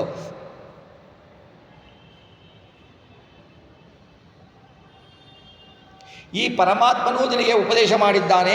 ನಿನಗೆ ಆಧಾರ ಪ್ರಭುಸ್ವಾಮಿ ಎಲ್ಲ ಅವನೇ ಆಗಿದೆ. ಅವನ ಬಗ್ಗೆಯೂ ನಿನಗೆ ಗೊತ್ತಿದೆ. ಈ ಪರಾತತ್ವಗಳನ್ನ ನೀನು ನನಗೆ ಉಪದೇಶಿಸು ಅಂತ ಹೇಳಿಬಿಟ್ಟು ನಾರದರು ಬ್ರಹ್ಮದೇವರಿಗೆ ಕೇಳ್ತಾರೆ.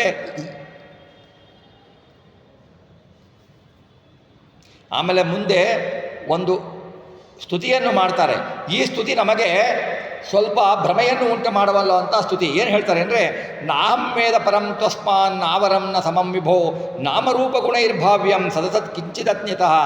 ನಾಮರೂಪ ಗುಣಯುಕ್ತನಾದ ಈ ಸ್ಥೂಲ ಪ್ರಪಂಚವನ್ನು ಸೃಜಿಸುವವನು ನಿನಗಿಂತ ಬೇರೆಯಾಗಿ, ನಿನಗಿಂತ ಸಮನಾಗಿ, ನಿನಗಿಂತ ಸಮಾನನೋ ಕಡಿಮೆಯೋ ಆಗಿರುವವನು ಆ ವ್ಯಕ್ತಿ ಇರಬಹುದೆಂದು ನಾನು ಭಾವಿಸಲಾರೆ. ಬ್ರಹ್ಮದೇವರೇ, ನೀನು ಈ ಸೃಷ್ಟಿಯನ್ನು ಮಾಡಿದ್ದೀಯ, ನಿನಗೆ ಉತ್ತಮನೋ ಸಮನೋ ಕಡಿಮೆಯೋ ಆಗಿರುವವನು ಬೇರೆ ಒಬ್ಬರು ಯಾರೂ ಇಲ್ಲ ಅಂತ ನಾನು ಇರಬಹುದು ಅಂತ ನಾನು ಭಾವಿಸಲಾರೆ. ಅಂದರೆ ಬೇರೆ ಯಾರು ಇಲ್ಲ ಅಂತ ನಾನು ತಿಳಿಯುತ್ತೇನೆ ಅಂತ ಅರ್ಥ. ನೀನೇ ಸ್ವತಂತ್ರಕರ್ತ ಅಂತ ಹೇಳುವ ಮಟ್ಟಿಗೆ ಹೇಳ್ತಾರೆ. ಆದರೆ ಏನು ಹೇಳ್ತಾರೆ ಗೊತ್ತಾ ಅವರು ನಾರದರು ಮುಂದೆ? ನ ಭವಾನಚರದ್ಘೋರಂ ಯತ್ತಪಸ್ಸು ಸಮಾಹಿತ ತೇನ ಖೇದಯಸೇ ನಸ್ತ್ವಂ ಪರಾಂ ಶಂಕಾಂಶ ಯಚ್ಚಸಿ. ನೀನು ಏಕಾಗ್ರ ಮನಸ್ಸಿನಿಂದ ಯಾರನ್ನೋ ತಪಸ್ಸನ್ನು ಮಾಡ್ತಾ ಇದ್ದೀಯಾ, ಘೋರ ತಪಸ್ಸನ್ನು ಮಾಡ್ತಾ ಇದ್ದೀಯಾ ಯಾರನ್ನೋ ಕುರಿತು. ಅದನ್ನು ನೋಡಿದರೆ ನಿನಗಿಂತ ಉತ್ತಮ ವ್ಯಕ್ತಿ ಇನ್ನೊಬ್ಬ ಇರಬಹುದೇನೋ ಅಂತ ಅನುಮಾನ ಬರುತ್ತೆ ಅಂತಾರೆ ನಾರದರು. ನೀನಿಗಿಂತ ಸಮಾನರಿಲ್ಲ ಅಂತ ನಾನು ಭಾವಿಸ್ತೇನೆ, ಆದರೆ ನೀನು ಕೂಡ ತಪಸ್ಸನ್ನು ಮಾಡ್ತಾ ಇದ್ದೀಯಾ ಅಂದರೆ ಇನ್ನೊಬ್ಬ ವ್ಯಕ್ತಿ ಇರಬಹುದೆಂದು ನಾನು ಸಂದೇಹ ಬರುತ್ತದೆ ಅಂತ ಹೇಳ್ತಾರೆ. ಆದ್ದರಿಂದ ನನ್ನ ಪ್ರಶ್ನೆಗೆ ನೀನು ಉತ್ತರ ಕೊಡಲೇಬೇಕು, ನೀನು ಸಮಾಧಾನವನ್ನು ಮಾಡಬೇಕು, ನಿನ್ನಿಂದ ನಾನು ತಿಳಿಯ ಬಯಸುತ್ತೇನೆ ಅಂತ ನಾರದರು ಬ್ರಹ್ಮದೇವರಿಗೆ ಕೇಳ್ಕೊಳ್ತಾರೆ. ಅಂತಂದರೆ ನಾರದರು ನಮಗೋಸ್ಕರ, ನಮಗೆ ತಿಳುವಳಿಕೆ ಬರುವುದಕ್ಕೋಸ್ಕರ ಬ್ರಹ್ಮದೇವರನ್ನು ಕೇಳ್ಕೊಳ್ತಾರೆ. ಆವಾಗ ಬ್ರಹ್ಮದೇವರು ಹೇಳ್ತಾರೆ, ನಾರದರೆ ಲೋಕಕ್ಕೆ ತಿಳುವಳಿಕೆ ಬರಬೇಕು ಅಂತ ಕರುಣೆಯಿಂದ ನೀವು ನನಗೆ ಪ್ರಶ್ನೆ ಕೇಳಿದ್ದೀರಾ, ಒಳ್ಳೆಯ ಪ್ರಶ್ನೆ. ಇದರಿಂದ ಭಗವಂತನ ಮಹಿಮೆಯನ್ನು ವರ್ಣಿಸಲು ನನಗೆ ಅವಕಾಶ ದೊರೆಯುತ್ತದೆ. ಭಗವಂತನ ಮಹಿಮೆಯನ್ನು ನಾನು ಎಷ್ಟು ವರ್ಣಿಸಿದರೂ ಅಷ್ಟು ಬೆಳೆಯುತ್ತಾ ಹೋಗುತ್ತೆ. ಅದನ್ನು ವರ್ಣಿಸಲಿಕ್ಕೆ ನನಗೆ ಅವಕಾಶ ಕೊಟ್ಟಿದ್ದೀರಾ, ಹಾಗಾಗಿ ಭಗವಂತನ ಮಹಿಮೆಯನ್ನು ಹೇಳ್ತೇನೆ ಕೇಳಿ ಅಂತ ಹೇಳ್ತಾರೆ. ನಾನೃತಂಬದ ತಚ್ಚಾಪಿ ಯಥಾ ಮಾಂ ಪ್ರಬ್ರವೀಶಿಭೋ ಅವಿಜ್ಞಾಯ ಪರಮ್ಮತ್ತ ಏತಾವೃತ್ತಂ ಯಥೋ ಹಿಮಿ. ನನಗಿಂತ ಬೇರೆ ಉತ್ತಮ ವ್ಯಕ್ತಿ ಇನ್ನೊಬ್ಬನಿಲ್ಲ ಎನ್ನುವುದು ನೀನು ಹೇಳಿದ್ದು ನಿಜ ಅಲ್ಲ. ನಾನು ಸರ್ವಶಕ್ತ ಅಲ್ಲ. ನನ್ನ ಸಾಮರ್ಥ್ಯದ ಇತಿಮಿತಿ ಲೋಕಕ್ಕೆ ಗೊತ್ತು ಅಂತಾರೆ ಬ್ರಹ್ಮದೇವರು. ನಾವೇನಂತೀವಿ, ನನ್ನ ಬಿಟ್ಟರೆ ಸಮಾನರು ಯಾರು ಅಂತೀವಿ ನಾವು. ಒಂದು ವಿಷಯದಲ್ಲೂ ಒಂದು 0.0001% ಪ್ರಪಂಚದಲ್ಲೂ ನಾವು ಯಾರಿಗೂ ಸಮಾನರಲ್ಲ. ನಾವು ಅಲ್ಪರು, ಸಮಾನದೇ ಇಲ್ಲ. ನಾವೇನಂತೀವಿ, ನನ್ನ ಬಿಟ್ಟರೆ ಯಾರು, ನಾನು ಮಾಡ್ತೇನೆ, ಆದರೆ ಬ್ರಹ್ಮದೇವರು ಏನು ಹೇಳ್ತಾರೆ, ನನ್ನ ಸಾಮರ್ಥ್ಯದ ಇತಿಮಿತಿ ಲೋಕಕ್ಕೆ ಗೊತ್ತು, ಆದರೆ ನಮಗೆ ನಮ್ಮ ಸಾಮರ್ಥ್ಯದ ಇತಿಮಿತಿನೇ ಗೊತ್ತಿರಲ್ಲ.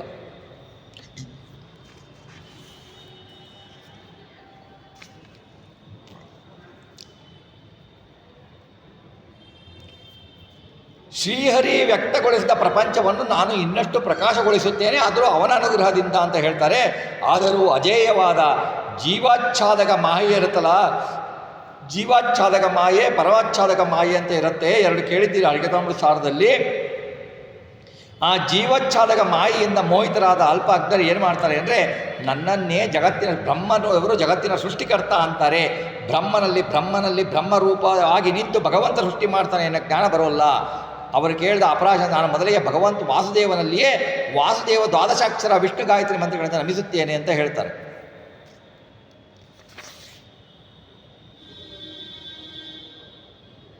ಸಾಂಖ್ಯರ ಪ್ರಕೃತಿಯಾಗಲಿ, ಮೀಮಾಂಸಕರ ಕರ್ಮ ಆಗಲಿ, ಉಳಿದವಾದಿಗಳು ಹೇಳುವ ಕಾಲ, ಸ್ವಭಾವ, ಜೀವ, ಶಿವ, ಶಕ್ರಾದಿಗಳಾಗಲಿ ಯಾರೂ ವಾಸುದೇವನ ಸಮರಲ್ಲ, ಹೆಚ್ಚೂ ಅಲ್ಲ, ಸಮರೇ ಅಲ್ಲ ಅಂದ ಮೇಲೆ ಹೆಚ್ಚಾಗೋದು ಸಾಧ್ಯನೇ ಇಲ್ಲ. ಹಾಗೆ ತಿಳ್ಕೊಳ್ಬೇಕು ಅಂತ ಬ್ರಹ್ಮದೇವರು ಹೇಳ್ತಾರೆ. ಅವನು ಯಜ್ಞ, ಯೋಗ, ತಪಸ್ಸು, ತತ್ವಜ್ಞಾನಗಳು ನಾರಾಯಣನ ಪ್ರಾಪ್ತಿಗಾಗಿ ವೇದಗಳು ವಿಧಿಸುತ್ತವೆ. ಅವನನ್ನು ಹೊಂದುವುದೇ ಪರಮ ಪುರುಷಾರ್ಥ, ಪರಮಾತ್ಮನನ್ನು ಹೊಂದುವುದೇ ಪರಮ ಪುರುಷಾರ್ಥ. ಹಾಗೆ ನಾನು ಹೇಗೆ ಸೃಷ್ಟಿ ಮಾಡಿದೆ, ತಸ್ಯಾಪಿ ದೃಷ್ಟು ಸ್ಪೀಶಸ್ಯ ಕೂಟಸ್ಥಶ್ಚಾಖಿಲಾತ್ಮನಃ ಸೃಜ್ಯಂ ಸೃಜಾಮಿ ಸೃಷ್ಟೋ ಅಹಮೀಕ್ಷಗೈವಾಭಿಚೋದಿತಃ. ಅವನು ತನ್ನ ಮೂಲ ಪ್ರಕೃತಿಯನ್ನು ಪ್ರವೇಶಿಸ್ತಾನೆ, ತಾನು ನಿರ್ವಿಕಾರನಾಗಿದ್ದೆ ಅದಕ್ಕೆ ಪ್ರಪಂಚ ರೂಪವಾಗಿ ಪರಿಣಿಸುವ ಶಕ್ತಿಯನ್ನು ಪ್ರಚೋದಿಸ್ತಾನೆ. ನನಗೂ ಒಳಗೆ ನಿಂತು ಪ್ರೇರಣೆ ಮಾಡಿ ನನ್ನಿಂದ ಪ್ರಪಂಚವನ್ನು ಸೃಷ್ಟಿ ಮಾಡಿಸಿದರೆ ಆಗ ನಾನು ಸೃಷ್ಟಿ ಮಾಡುತ್ತೇನೆ. ನಾನು ಸ್ವತಂತ್ರನಲ್ಲ, ಪರಮಾತ್ಮ ನನ್ನಲ್ಲಿ ನಿಂತು ಬಿಟ್ಟು ಪ್ರೇರಣೆ ಮಾಡಿ ಸೃಷ್ಟಿ ಮಾಡಿಸಿದರೆ ನಾನು ಮಾಡಬಲ್ಲೆ, ಇಲ್ಲದಿದ್ದರೆ ನಾನು ಮಾಡಲಿಕ್ಕಾಗಲ್ಲ ಅಂತ ಸಾಕ್ಷಾತ್ ಬ್ರಹ್ಮದೇವರು ಹೇಳ್ತಾರೆ. ಆಮೇಲೆ ಹೇಳ್ತಾರೆ, ಪ್ರಕೃತಿಯಿಂದ ಮಹದಾದಿ ಸೃಷ್ಟಿಗಳಾಗ್ತವೆ. ಸತ್ವ, ರಜಸ್, ತಮಸ್ಸು ಈ ಮೂರುಗಳು ಯಾವಾಗಲೂ ತನ್ನ ಅಧೀನದಲ್ಲೇ ಇಟ್ಕೊಂಡಿರ್ತಾನೆ ಪರಮಾತ್ಮ. ತಾನು ಅದರ ಪ್ರಭಾವದಿಂದ ಜೀವ ಎಣಿಸೋದಿಲ್ಲ, ಭಗವಂತನಾಗಿಯೇ ಇರ್ತಾನೆ. ಸ್ಥಿತಿಕಾಲದಲ್ಲಿ ಪ್ರಕೃತಿಯ ಸತ್ವಾದಿ ಗುಣಗಳನ್ನು ಒಮ್ಮೆಲೆ ಎಲ್ಲವನ್ನೂ ಸೃಷ್ಟ್ಯಾಧಿಕಾರಿಗಳಲ್ಲಿ ಬಳಸಿಕೊಳ್ತಾನೆ. ಆದಿ ಸೃಷ್ಟಿಯಲ್ಲಿ ಮತ್ತು ಪ್ರಳಯದಲ್ಲಿ ಮಾತ್ರ ವಿಶೇಷವಾಗಿ ಒಂದೊಂದೇ ಗುಣವನ್ನು ಎಚ್ಚೆತ್ತುಕೊಳ್ತಾನೆ. ಜೀವನಿಗೆ ನಾನು ಎಂಬುದು ಹೇಗೆ ಬರುತ್ತೆ ಅಂದರೆ, ಜೀವನಿಗೆ ಪಂಚ ಜ್ಞಾನೇಂದ್ರಿಯಗಳಲ್ಲಿ ಮತ್ತು ಮನಸ್ಸಿನಲ್ಲಿ ಸ್ಥೂಲ ಸತ್ವಗುಣ ಇರುತ್ತಲ್ಲ, ನಾನು ಸುಖಿ ಎಂಬ ಅಭಿಮಾನವನ್ನು ಕೊಡುತ್ತೆ ಜೀವರಿಗೆ. ನಾನು ಎಂಬ ಅಭಿಮಾನ ಕರ್ಮೇಂದ್ರಿಯಗಳಲ್ಲಿರುವ ಸ್ಥೂಲ ರಜೋಗುಣ ಏನು ಮಾಡುತ್ತೆ, ನನ್ನದು ಎಂಬ ಅಭಿಮಾನವನ್ನು ಕೊಡುತ್ತದೆ, ನಾನು ಎಂಬ ಅಭಿಮಾನವನ್ನು ಕೊಡುತ್ತದೆ. ಸ್ಥೂಲ ತಮೋಗುಣ ನನಗೆ ತಲೆನೋವು, ಬೆನ್ನು ನೋವು ಎಂದು ಮುಂತಾಗಿ ಕೊರಗುವಂತೆ ಮಾಡುತ್ತದೆ. ಇವೆಲ್ಲವೂ ತ್ರಿಗುಣಗಳ ಬಾಧೆಗಳು.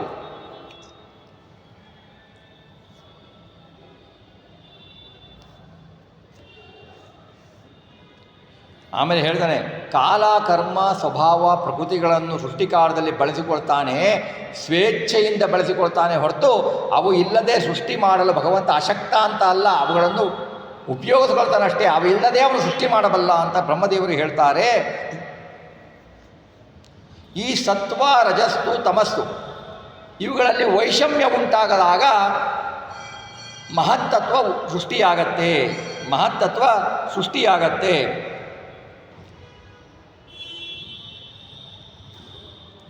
ಆಮೇಲೆ ಮಹತ್ತಸ್ತು ವಿಕುರ್ವಾಣ ರಜೋಸ್ತೋಪ ಬುಬ್ಬಿದಾತ್ ತಮಪ್ರಧಾನಸ್ವಭವ ದ್ರವ್ಯಜ್ಞಾನ ಕ್ರಿಯಾತ್ಮಕ ಸತ್ವರಜಸ್ಸುಗಳಿತ್ತು. ಮಹತ್ತತ್ವದಿಂದ ಅಹಂಕಾರ ತತ್ವ ಹುಟ್ಟತ್ತೆ. ಮಹತ್ತತ್ವವು ಅಹಂಕಾರ ತತ್ವಕ್ಕೆ ಜನಕ.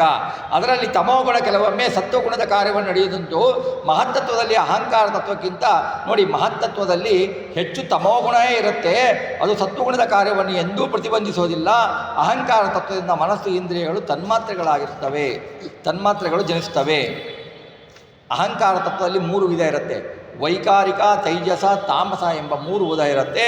ಅವುಗಳಿಗೆ ಯಾಕೆಂದರೆ ಜ್ಞಾನ ಮತ್ತು ಕರ್ಮ ಎಂಬ ವಿಶೇಷ ಕಾರ್ಯಕಾರಿಗಳು. ದೇವತೆಗಳು ವೈಕಾರಿಕರಾಗ್ತಾರೆ, ದೇವತೆಗಳು ವೈಕಾರಿಕ ಅಹಂಕಾರದಿಂದ ಇರ್ತಾರೆ. ಆಮೇಲೆ ಸಾತ್ವಿಕ ಅಹಂಕಾರಕ್ಕೂ ವೈಕಾರಿಕ ಅಹಂಕಾರ ಅಂತ ಹೆಸರು ಕೊಡ್ತಾರೆ. ತೈಜಸ ಅಂದರೆ ತೈಜಸ ಅಹಂಕಾರದಿಂದ ಹೊಳೆಯುವ ಇಂದ್ರಿಯಗಳು ಹುಟ್ಟುತ್ತವೆ. ಅವುಗಳು ಹುಟ್ಟಿದ್ದರಿಂದ ರಾಜಸ ಅಹಂಕಾರ, ತೈಜಸ ಅಹಂಕಾರ ಎನಿಸಿಕೊಳ್ಳುತ್ತದೆ. ಆಮೇಲೆ ಎರಡನ್ನೂ ಮಾಡಿದ ತಾಮಸ ಅಹಂಕಾರವೇ ಇದು.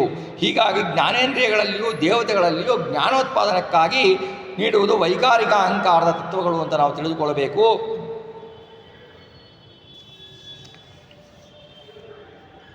ತಾಮಸ ಅಹಂಕಾರದಿಂದ ಮೊದಲಿಗೆ ಆಕಾಶ ಹುಟ್ಟತ್ತೆ, ಆಕಾಶದಿಂದ ಶಬ್ದ ಹುಟ್ಟತ್ತೆ, ಆಕಾಶವೂ ಶಬ್ದ ಹುಟ್ಟುತ್ತೆ, ಶಬ್ದವೂ ವರ್ಣವ್ಯಂಜಕ ಪರಾಪರ ತತ್ವಜ್ಞಾನ ಕಾರಣವಾಗುತ್ತೆ. ಆಕಾಶದಿಂದ ಏನು ಹುಟ್ಟತ್ತೆ?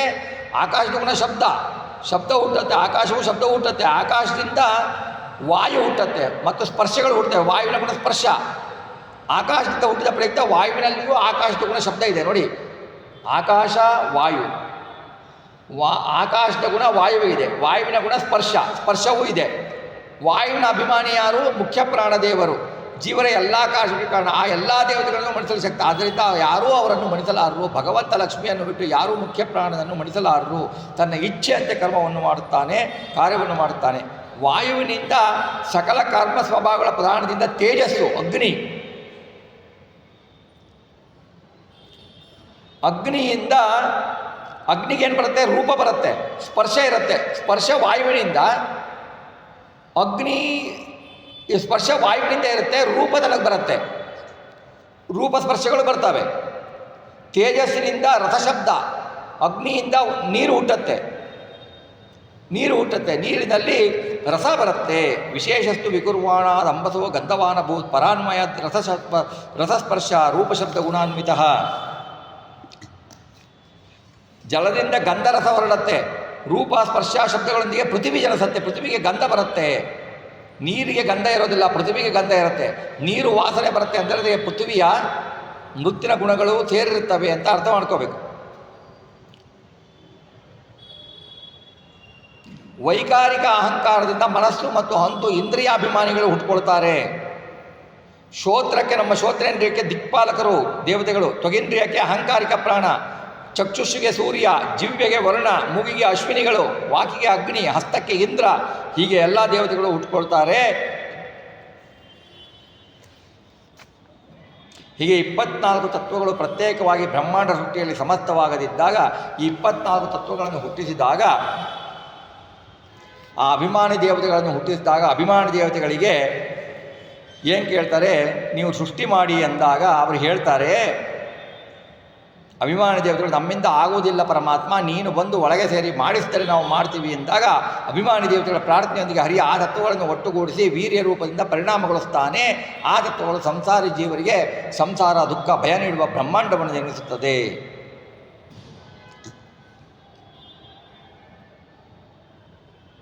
ಬಾಹ್ಯ ಜಲಾವರಣದಲ್ಲಿರುವ ಬ್ರಹ್ಮಾಂಡವನ್ನು 1000 ವರ್ಷ ಕಾಲ ಪೋಷಿಸ್ತಾನೆ ಪರಮಾತ್ಮ. ಅದು 1000 ವರ್ಷಗಳ ಕೊನೆಯಲ್ಲಿ ತನಗೂ ವಿರಾಟ್ ರೂಪ ವ್ಯಕ್ತವಾಗಲು ಕಾರಣ ಆಗುತ್ತೆ. ಸ ಏಷ ಪುರುಷಸ್ತಸ್ಮಾದಾಂಡಂ ನಿರ್ಭಿದ್ಯ ನಿರ್ಗತಃ ಸಹಸ್ರೋರ್ವಾಂಗ್ರಿ ಬಾಹಭಕ್ಷಿ ಸಹಸ್ರಾಣನ ಶೀರ್ಷವಾನ್.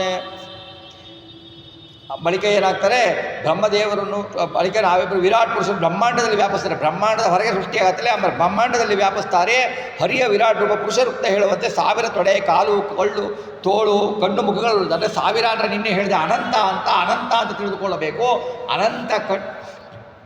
ಅನಂತ ಬಾವುಗಳು, ಅನಂತ ತಲೆಗಳು, ಅನಂತ ಕಾಲುಗಳು ಅಂತ ತಿಳಿದುಕೊಳ್ಳಬೇಕು. ಪುರುಷ ಸೂಕ್ತ ಇದನ್ನು ವರ್ಣಿಸಿದ್ದಾರೆ. ಇದನ್ನು ಪುರುಷ ಸೂಕ್ತದ ವರ್ಣೆಯೇ ಇದರಲ್ಲಿ ಕೊಟ್ಟಿದ್ದಾರೆ.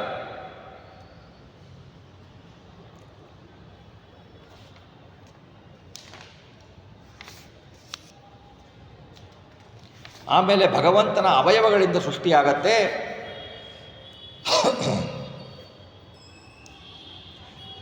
ಬ್ರಹ್ಮದೇವರು ಹೇಳ್ತಾರೆ, ವಾಚೋ ವನ್ಹೇರ್ ಮುಖಂ ಕ್ಷೇತ್ರಂ ಛಂದಸಾಂ ತಪ್ತದಾತವಃ ಹವ್ಯಕವ್ಯಾಮೃತಾನ್ನಾಂ ಜಿಹ್ವಾ ಸರ್ವಸಸ್ಯ ಚ ಚಕ್ಷೋ ಸೂರ್ಯಾಜಾಯತ ಮುಂತಾಗಿ ಹೇಗೆ ಪುರುಷ ಸೂಕ್ತದಲ್ಲಿ ಹೇಳಿದ್ದಾರೋ, ವಾಗೇಂದ್ರಿಯಕ್ಕೂ ಅದರ ಅಭಿಮಾನಿ ಅಗ್ನಿಗೂ ಪರಮಪುರುಷನ ಮುಖ ಉತ್ಪತ್ತಿ ಸ್ಥಾನ ಆಗಿದೆ. ಹಾಗೆಯೇ ಉಷ್ಟಿಪನುಷ್ಟ ಬೃಹತಿ ಪಂಕ್ತಿ ತಿಷ್ಟುಪ್ ಜಗತಿ 7 ಛಂದಸ್ಸುಗಳು ಅವಳ ಅಭಿಮಾನಿ ದೇವತೆಗಳು ಕ್ರಮವಾಗಿ ತ್ವಕ್, ಚರ್ಮ, ಮಾಂಸ, ರುಧಿರ ಮುಂತಾದವುಗಳಿಂದ ಹುಟ್ಟುತ್ತಾರೆ. ಯಜ್ಞೋಪಭಕ್ತ ವೃಕ್ಷಗಳು ಭಗವಂತನ ರೋಮಮೂಲ, ಬೇರೆ ವೃಕ್ಷಗಳಿಗೆ ಅವನು ರೋಮಾಗ್ರ. ಹೀಗೆ ಭಗವಂತನ ಅವಯವಗಳನ್ನು ಹೇಳ್ತಾರೆ.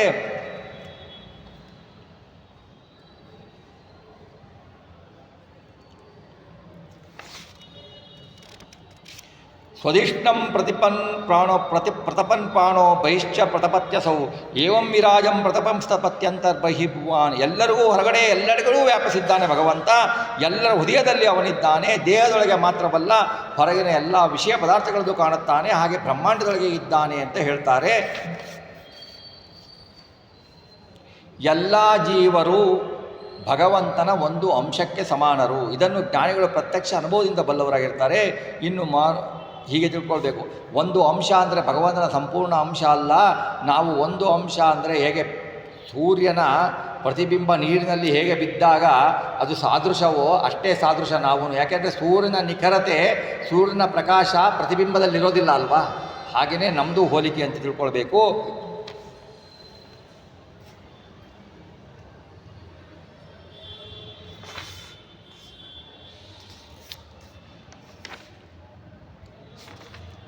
ನಾರಾಯಣೇ ಭಗವತಿ ತರಿಜಂ ವಿಶ್ವಮಾಹಿತಂ ಗೃಹೀತ ಮಾಯಾವರ ಗುಣೇ ಸರ್ಗದಾವಗುಣೇ ಸ್ವತಃ.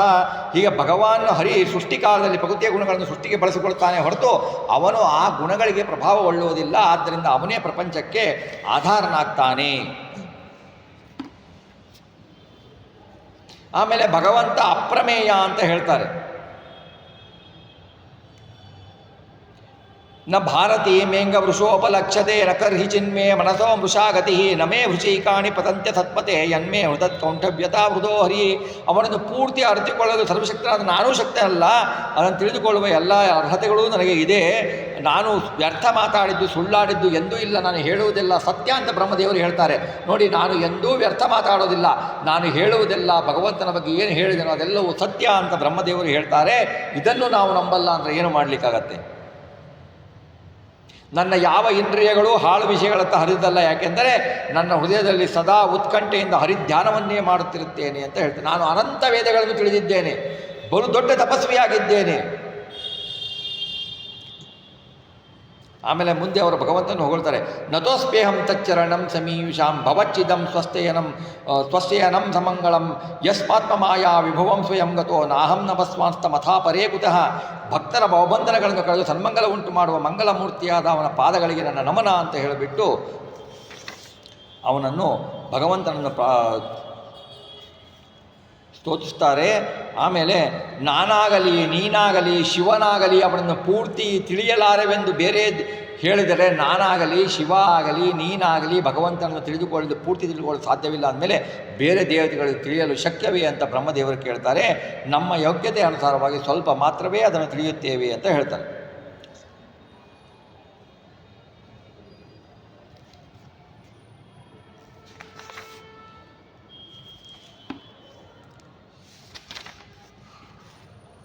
ಆಮೇಲೆ ಭಗವಂತನ ಅವತಾರಗಳನ್ನು ಹೇಳ್ತಾರೆ. ಭಗವಂತನ ಅವತಾರಗಳನ್ನು ಹೇಳಬೇಕಾದ್ರೆ ಸೂರ್ಯನಾಮಕನಾದ ಪರಮಪುರುಷ ಮೊದಲನೇ ಅವತಾರ ಪುರುಷ, ಕಾಲ ಸ್ವಭಾವ ಪ್ರಾಣ ಪ್ರಕೃತಿ ಮನಸ್ಸು ಪಂಚಭೂತಗಳು ಇವನ್ನೆಲ್ಲ ಮೊನ್ನೆನೇ ಹೇಳಿದ್ದೆ ನಾನು. ಅದ್ಯೋವತಾರ ಪುರುಷ ಪರಸ್ಯ ಕಾಲಸ್ವಭಾವ ಸದಸನ್ಮನಶ್ಚ ದ್ರವ್ಯಂಬಿಕಾರೋ ಗುಣ ಇಂದ್ರಿಯಾಣಿ ವಿರಾಟ್ ಸ್ವರಾಟ್ ಸ್ಥಾನು ಚರಿಷ್ಣು ಭೂಮ್ನಃ ಅಂತ. ಆಂಭವೋ ಯಜ್ಞ ಇಮೇ ಪ್ರಜೇಶ ದಕ್ಷಾದಯೋ ಯೇ ಬೌದಾದಯಶ್ಚ ಸ್ವರ್ಲೋಕಪಾಲ ಖಗಲೋಕಪಾಲ ನೃಲೋಕಪಾಲ ಸ್ಥಳಲೋಕಪಾಲ. ವಿರಾಟ್ ರೂಪಿಯಾದ ನಾನು ಬ್ರಹ್ಮ, ನಾನು ರುದ್ರ, ಯಜ್ಞಾಭಿಮಾನಿಯಾದ ಇಂದ್ರ, ಈ ದಕ್ಷ ಮುಂತಾದ ಪ್ರಜಾಪತಿಗಳು ಯಾರೂ ಕೂಡ, ಎಲ್ಲರೂ ಕೂಡ, ನಾವು ಎಲ್ಲರೂ ಕೂಡ ದಾನವರು, ಮಾನವರು, ವಿಶ್ವಾವಸು, ಗಂಧರ್ವರು, ಕಿಂಕರರು ಎಲ್ಲರೂ ಕೂಡ ಅವನ ಅಧೀನರು. ಎಲ್ಲರೂ ಕೂಡ ನಾವು ಅವನ ಆವಾಸ ಸ್ಥಾನಗಳು. ನಮ್ಮಲ್ಲಿ ಅವನು ಸಿದ್ಧನಾಗಿದ್ದರಿಂದ ಆವಾಸ ಸ್ಥಾನ ಇದೆ ಹೊರತು ನಾವು ಅವನ ಅವತಾರಗಳಲ್ಲ ಅಂತ ಹೇಳ್ತಾರೆ. ಮುಂದೆ ಭಗವಂತನ ಅವತಾರಗಳನ್ನು ಹೇಳ್ತಾರೆ, ವರಾಹಾದಿ ಅವತಾರಗಳನ್ನು ಹೇಳ್ತಾರೆ. ಯತ್ರೋದ್ಗತ ಕ್ಷೇತಲೋದ್ಧರಣಾಯ ಬಿಭ್ರತ್ ಕ್ರೌಡೀತನು ಸಕಲ ಯಜ್ಞಮಯೀಮನಂತಹ ಅಂತರ್ಮಹಾರಣಮ ಉಪಾಗತಮಾದಿ ದೈತ್ಯಂ ತಂ ದೃಷ್ಟ ಯದ್ರಿಮ ವಜ್ರಧರೋದಧಾರ. ಶ್ರೀಹರಿ ಕೃಷ್ಣ ವರಾಹವಾಗಿ ಜನಿಸ್ತಾನೆ. ಅದು ಹಿರಣ್ಯಾಕ್ಷಕನನ್ನು ಸಂಹಾರ, ಆದಿ ಹಿರಣ್ಯಾಕ್ಷಕನನ್ನು ಸಂಹಾರ ಮಾಡಿದ್ದದು. ಭೂಮಿ ತಾನಾಗೇ ಕಕ್ಷೆಯಿಂದ ಜಾರಿ ಬೀಳ್ತಾ ಇರಬೇಕಾದರೆ ಅದನ್ನು ಹಿಡಿದುಕೊಂಡು ಮೇಲೆ ತರಬೇಕು ಅಂತ ಭಗವಂತ ವರಾಹ ರೂಪವನ್ನು ಕಳಿಸಿದಾಗ ಈ ಆದಿ ಹಿರಣ್ಯಾಕ್ಷ ಅದನ್ನು ನೀನು ಯಾಕೆ ತರ್ತೀಯ, ಅದರ ಪಾಡಿಗೆ ಅದು ಮುಳುಗ್ತಾ ಇದೆ ಅಂತ ಅವನಿಗೆ ಅಡ್ಡಿ ಮಾಡಲಿಕ್ಕೆ ಹೋದಾಗ ಒಂದು ಕಪಾಳಕ್ಕೆ ಹೊಡೆದು ಬಿಟ್ಟು ಅವನನ್ನು ಸಾಯಿಸ್ತಾನೆ, ಅದನ್ನು ಸ್ಥಾಪಿಸ್ತಾನೆ. ಇದು ಆದಿ ವರಾಹ. ತನಗೆ ಏನು ಮಾಡ್ತಾನೆ, ಯಜ್ಞ ಸಾಮಗ್ರಿಯನ್ನು ತನ್ನ ಮೈಯಿಂದ ಸೃಜಿಸ್ತಾನೆ, ಸಮುದ್ರದೊಳದಿಂದ ಭೂಮಿಯನ್ನು ಮೇಲೆತ್ತಿ ತರ್ತಾನೆ. ಸ್ವಯಂಭೂ ಮನ್ವಂತರದಲ್ಲಿ ರುಚಿ ಪ್ರಜಾಪತಿಯ ಮಗನಾಗಿ ಆಕೂತಿ ದೇವಿಯಲ್ಲಿ ಯಜ್ಞ ಹೆಸರಿನಿಂದ ಅವತಾರ ಮಾಡ್ತಾನೆ. ಮನ್ವಂತರದ ಇಂದ್ರನಾಗಿ ಸ್ವರ್ಗ ಸಿಂಹಾಸನದಲ್ಲಿ ಕುಳಿತುಕೊಂಡ್ಬಿಟ್ಟು ಇಂದ್ರ ಪದವಿಯ ಮಹತ್ವವನ್ನು ತಿಳಿಸ್ತಾನೆ.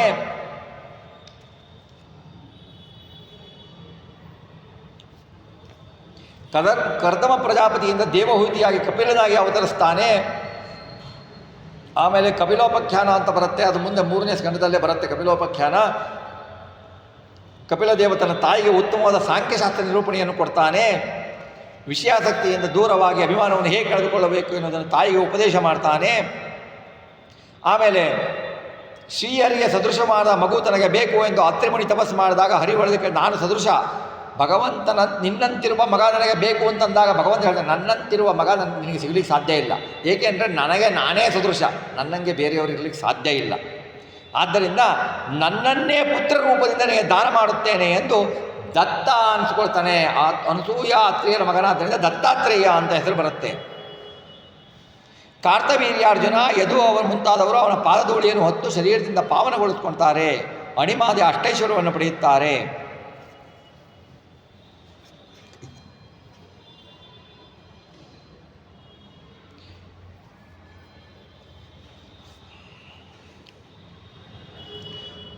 ಮುಂದೆ ಲೋಕಗಳನ್ನು ಸೃಷ್ಟಿ ಮಾಡುವ ಬಯಕೆಯನ್ನು ತಪಸ್ಸು ಮಾಡ್ತಾನೆ ಬ್ರಹ್ಮದೇವರು. ಆಗ ಬ್ರಹ್ಮನ ತಪಸ್ಸಿನಿಂದ ಸನಕಾದಿಗಳಿಗಿಂತ ಮೊದಲು ಹರಿಯೇ ನಮಗೆ ವಿಷ್ಣು ರೂಪದಿಂದ ಅವತರಿಸ್ತಾನೆ. ಪರಮಾತ್ಮನ ಹಿಂದಿನ ಕಲ್ಪ ಪ್ರಳಯದಲ್ಲಿ ಸ್ವಲ್ಪ ಮರೆಯಾದಂತೆ ಇದ್ದ ವಿದ್ಯೆಯನ್ನು ಭಗವಂತ ಉಪದೇಶಿಸ್ತಾನೆ. ಆ ವಿದ್ಯೆಯ ಬಲದಿಂದ ಮುನಿಗಳು ತಮ್ಮ ಹೃದಯದಲ್ಲಿ ಅವನನ್ನು ಕಂಡುಕೊಳ್ಳಂತಾಗುತ್ತದೆ. ಮುಂದೆ ದಕ್ಷ ಪ್ರಜಾಪತಿಯ ಮಗಳಾದ ಮೂರ್ತಿ ದೇವಿಯಲ್ಲಿ ಯಮಧರ್ಮನಿಂದ ನರ, ನಾರಾಯಣ, ಹರಿ, ಕೃಷ್ಣ ಎಂಬ 4 ರೂಪಗಳಿಂದ ಶ್ರೀಹರಿ ಅವತರಿಸ್ತಾನೆ. 4 ರೂಪದಿಂದ ಯಮದೇವರ ಪುತ್ರನಾಗಿ ಅವತರಿಸ್ತಾನೆ. ಈ ಕೃಷ್ಣ ಅಲ್ಲ, ಅವತಾರ ಎರಡೂ ಒಂದೇನೆ. ಆದರೆ ಯಾದವ ಕೃಷ್ಣ ಇದ್ದಾನಲ್ಲ, ಆ ಕೃಷ್ಣನ ಅವತಾರ ಬೇರೆ, ಇದು ಬೇರೆ. ಸದಾ ತನ್ನನ್ನು ಅಪರೋಕ್ಷದಿಂದ ಕಾಣುವ ಈ ನಾರಾಯಣನ ತಪೋಭಂಗ ಮಾಡೋದು ಮನ್ಮಥನ ಅಪ್ಸರ ಸ್ತ್ರೀ ಸನ್ನೆ ಕೂಡ ಶಕ್ತಿಯಲ್ಲದಾಗುತ್ತದೆ. ಅದನ್ನು ಮುಂದೆ ಬರುತ್ತೆ, ಮುಂದಿನ ಸ್ಕಂದಗಳಲ್ಲಿ ವಿವರಣೆ ಬರುತ್ತೆ.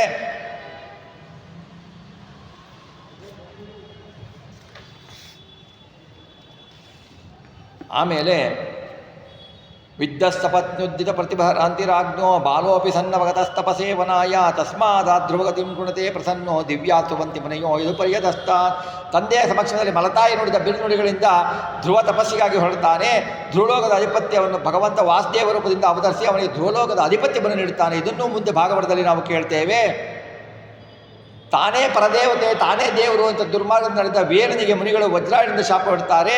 ಆಗ ಮುನಿಗಳ ಪ್ರಾರ್ಥನೆಯಂತೆ ಶ್ರೀಹರಿ ಪೃಥ್ವಿರಾಜನಲ್ಲಿ ಆವಿಷ್ಟನಾಗಿ ಆವೇಶ ಅವತಾರ ಪೃಥು ರಾಜ, ಅವನ ಸ್ವರೂಪ ಅವತಾರ ಅಲ್ಲ, ಭಗವಂತನ ಸ್ವರೂಪದವರಲ್ಲ, ಆವೇಶ ಅವತಾರಾಗಿ ಜನಿಸ್ತಾನೆ. ನಾಭಿರಾಜನಿಂದ ಮೇರುದೇವಿಯಲ್ಲಿ ವೃಷಭನಾಗಿ ಜನಿಸ್ತಾನೆ. ವೃಷಭನಾಗಿ ಜನಿಸಿ ಅವನು ಲೋಕ ಶಿಕ್ಷಣಕ್ಕಾಗಿ ಸನ್ಯಾಸ ಧರ್ಮವನ್ನು ಆಚರಿಸಿ ತೋರಿಸ್ತಾನೆ. ಮುಂದೆ ಅವನ ಮಕ್ಕಳಿಂದಲೇ ಜಾಯಂತೋಪಾಖ್ಯಾನ ಅಂತ ಬರುತ್ತೆ ಭಾಗವತದಲ್ಲಿ, ಮುಂದೆ ಅದು ಬರುತ್ತೆ, ಅದ್ಭುತವಾದ ವ್ಯಾಖ್ಯಾನ ಅದು. ಮತ್ಸ್ಯೋ ಯುಗಾಂತ ಸಮಯೇ ಮನೋಪಲಬ್ಧ ಕ್ಷೋಣೀಮಯೋನಿಖಿಲ ಜೀವನೀಯಾಕೇತು. ಹಯಗ್ರೀವನೆಂಬ ದೈತ ತನ್ನ ಮುಖದಿಂದ ಹೊರಗೆ ಬಂದ ಎಲ್ಲ ವೇದಗಳನ್ನು ಅಪಾರಿಸಿ ಸಮುದ್ರದಲ್ಲಿ ಅಡಗಿಟ್ಟಿರ್ತಾನೆ. ಆಗ ಹರಿ ಮತ್ಸ್ಯನಾಗಿ ಅವತರಿಸಿ ಆ ವೇದಗಳನ್ನು ತನಗೆ ತಂದಿರ್ತಾನೆ, ಬ್ರಹ್ಮದೇವರಿಗೆ ಕೊಡ್ತಾನೆ. ಆ ದೈತ್ಯನನ್ನು ಕೊಂದು ಸಮುದ್ರದಲ್ಲಿ ವಿಹರಿಸ್ತಾನೆ ಮತ್ಸ್ಯರೂಪಿ ಭಗವಂತ. ಸಮುದ್ರ ಮಥನ ಮಾಡ್ತಾ ಇರಬೇಕಾದ್ರೆ, ಕ್ಷೀರ ಸಮುದ್ರ ಮಥನವನ್ನು ಮಾಡಬೇಕಾದರೆ ಮಂದರ ಪರ್ವತ ಮುಳುಗುತ್ತಿದ್ದಾಗ ಅದನ್ನು ಕೂರ್ಮ ರೂಪದಿಂದ ಮೇಲೆ ಎತ್ತಾನೆ. ಅವನಿಗೆ ಏನೂ ಶ್ರಮವಾಗಲ್ಲ. ಆಮೇಲೆ ನರಸಿಂಹ ರೂಪನಾಗಿ ಜನಿಸಿಬಿಟ್ಟು, ನರಸಿಂಹನಾಗಿ ರೂಪದಿಂದ ಜನಿಸಿಬಿಟ್ಟು ಹಿರಣ್ಯಕಶಿಪುವನ್ನು ಕೊಲ್ತಾನೆ, ಕ್ಷಣದಲ್ಲಿ ಕೊಲ್ತಾನೆ. ಆಮೇಲೆ ಗಜೇಂದ್ರನಿಗೆ ಮೋಕ್ಷವನ್ನು ಕೊಡುವ ಹರಿ ಎಂಬ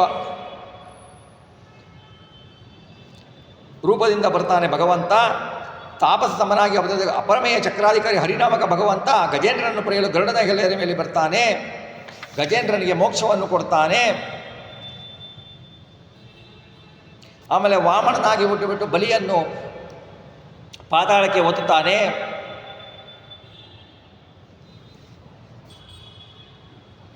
ಆಮೇಲೆ ಐತರೆಯ ಮಹಿದಾಸ ರೂಪನಾದ ಭಗವಂತ ಎಲ್ಲ ಸಜ್ಜನಿಗೆ ಪರಮಾತ್ಮನ ತತ್ವಜ್ಞಾನವನ್ನು ಉಪದೇಶಿಸುತ್ತಾನೆ. ಅದನ್ನು ಹೇಳಿದೆ ನಾನು ನಿನ್ನೆ ಕಥೆಯಲ್ಲಿ ಹೇಳಿದ್ದೇನೆ, ಮಹಿದಾಸನ ಅವತಾರದ ವಿಷಯವನ್ನು.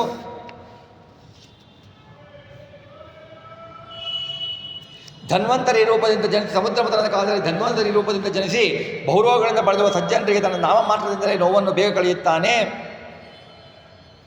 ಪರಶುರಾಮನಾಗಿ ಜನಿಸಿ ದುಷ್ಟ ಕ್ಷತ್ರಿಯರ ನಿಗ್ರಹಗಳನ್ನು ಮಾಡ್ತಾನೆ. ಶ್ರೀರಾಮನಾಗಿ ಅವತರಿಸಿ ರಾವಣ ಕುಂಭಕರ್ಣರನ್ನು ಸಂಹಾರ ಮಾಡಿ ಸೀತಾ ಲಕ್ಷ್ಮಣರನ್ನು ಕಾಪಾಡುತ್ತಾನೆ. ಆಮೇಲೆ ಇಕ್ಷ್ವಾಕುವಂಶದಲ್ಲಿ ಅವತರಿಸಿದ ರಾಮಚಂದ್ರ ಏಕಪತ್ನಿ ವ್ರತಸ್ಥನಾಗಿ ಮನುಷ್ಯನ ಆದರ್ಶ ಪುರುಷನಾಗಿ ಬಾಳಿ ತೋರಿಸ್ತಾನೆ ಹೇಗಿರಬೇಕು ಅನ್ನುವುದನ್ನು.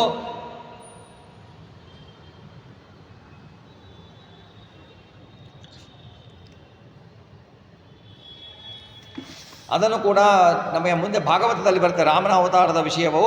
ಆಮೇಲೆ ಕೃಷ್ಣ ಪರಮಾತ್ಮನಾಗಿ ಅವತರಿಸಿ ದುಷ್ಟ ಸಂಹಾರವನ್ನು ಮಾಡ್ತಾನೆ. ಬಾಲ್ಯದಿಂದಲೇ ದ್ರಾಕ್ಷಸರ ಸಂಹಾರಗಳನ್ನು ಮಾಡಿ ಕಂಸನ ಸಂಹಾರ ಮಾಡಿ ರುಕ್ಮಿಣಿಯನ್ನು ಮದುವೆಯಾಗಿ ಮುಂದೆ ಪಾಂಡವರ ನಿಮಿತ್ತ ಮಾತ್ರದಿಂದ ದುರ್ಯೋಧನಾದಿ ದೈತ್ಯರನ್ನು ಸಂಹಾರ ಮಾಡಿಸ್ತಾನೆ. ಕಾಲೇನ ಮಿಲಿತದೃಶಮಾಮೃಷಸ್ಯ ನೃಣಾಂ ಸೋಕ್ತಾಯುಷಂ ಸ್ವನಿಗಮೋಪದ ದೂರಪಾರ ಆವಿರ್ಹಿತಸ್ತನು ಯುಗಂ ಸಹಿ ಸತ್ಯವತ್ಯಾಂ ವೇದ ಧ್ರುವಂ ವಿಡಪಶೋ ವಿಭಜಿಸ್ಮತಿ ಸ್ಮ. ದ್ವಾಪರದಲ್ಲಿ ಯುಗ ಪ್ರವಾಹದಿಂದ ತತ್ವಜ್ಞಾನವನ್ನು ಕಳೆದುಕೊಂಡು ಅಲ್ಪಾಯುಷಗಳಾದ ಸಜ್ಜನರಿಗೆ ವೇದ ವಾಂಗ್ಮಯ ದುರ್ಗವೆನಿಸಿ ತಿಳಿದು ಹರಿ ಏನು ಮಾಡ್ತಾನೆ, ಸತ್ಯವತಿಯಲ್ಲಿ ವೇದವ್ಯಾಸರಿಂದ ಅವತರಿಸಿ ವೇದ ವೃಕ್ಷವನ್ನು ನಾನಾ ಶಾಖೆಗಳಾಗಿ ವಿಭಾಗ ಮಾಡ್ತಾನೆ. ಎಲ್ಲ ಯುಗಗಳಲ್ಲೂ ವೇದವ್ಯಾಸರಾಗಿ ಅವತರಿಸಿದ್ದು ಪರಮಾತ್ಮ ಅಲ್ಲ. ಕೆಲವೊಂದು 28ನೇ ಕಲಿಯುಗದಲ್ಲಿ, ಮೂರನೇ ಯುಗದಲ್ಲಿ, 3ನೇ ಮನ್ವಂತರದಲ್ಲಿ, ಆಮೇಲೆ 18ನೇ ಮನ್ವಂತರದಲ್ಲಿ, ಹಾಗಾಗಿ ಅದರಲ್ಲಿ 5 ಬಾರಿ ವೇದವ್ಯಾಸರು ದೇವರೇ ವೇದವ್ಯಾಸರಾಗಿ ಅವತಾರ ಮಾಡಿದ್ದಾರೆ. ಮುಂದಿನ ವೇದವ್ಯಾಸರ 29ನೆಯ ದ್ವಾಪರದಲ್ಲಿ ಆಗುವವರು ಅಶ್ವತ್ಥಾಮಾಚಾರ್ಯರು. ಹಾಗೆ ಬೇರೆ ಬೇರೆಯವರು ಇರ್ತಾರೆ. ನಮ್ಮ ಅದೃಷ್ಟ ನೋಡಿ ಭಗವಂತನೇ ಇದ್ದಾನೆ 28ನೇ ಕಲಿಯುಗದಲ್ಲಿ ವೇದವ್ಯಾಸರಾಗಿ ಅವತರಿಸಿ ವೇದವನ್ನು ವಿಭಾಗ ಮಾಡಿದ್ದಾನೆ. ಆಮೇಲೆ ಕೊನೆಯದಾಗಿ ಎಲ್ಲಿ ನೋಡಿದರೂ ದಾರ್ಢ್ಯ, ಆಮೇಲೆ ಆಡಳಿತ ಮಾಡುವವರು ಜನಗಳನ್ನು ಲೂಟಿ ಮಾಡುವುದು, ಜನರನ್ನು ಹಿಂಸೆ ಮಾಡುವುದು, ಎಲ್ಲ ಪಾಷಂಡ ಮತವನ್ನು ಅವಲಂಬಿಸಿದಾಗ ಧರ್ಮವನ್ನು ಉಳಿಸಲುಗೋಸ್ಕರ ಕಲಿನಿಗ್ರಹ ಮಾಡಲು ಕಲ್ಕಿಯಾಗಿ ಅವತಾರ ಮಾಡ್ತಾನೆ.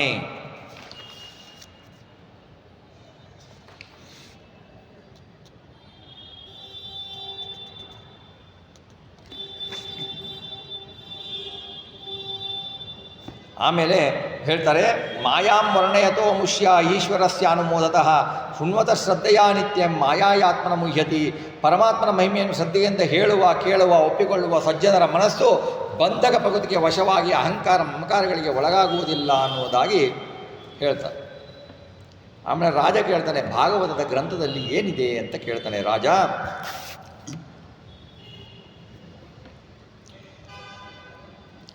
ಗುಣತ್ರಯ ರಹಿತ ಭಗವಂತ ಅಂತ ಹೇಳ್ತೀರಾ, ಚತುರ್ಮುಖನ ಆದೇಶದ ಭಗವಂತ ಪರೋಕ್ಷದ ನಾರದರು ವ್ಯಾಸರಿಗೆ ಅಲ್ಲದೆ ಇನ್ನು ಯಾರಿಗೆ ಏನು ಹೇಳಿದರು, ಇದನ್ನು ಸರಿಯಾಗಿ ತಿಳಿಯಲು ಬಯಸುತ್ತೇನೆ, ಇದನ್ನು ಹೇಳಿರಿ ಅಂತ ಕೇಳ್ತಾನೆ ರಾಜ.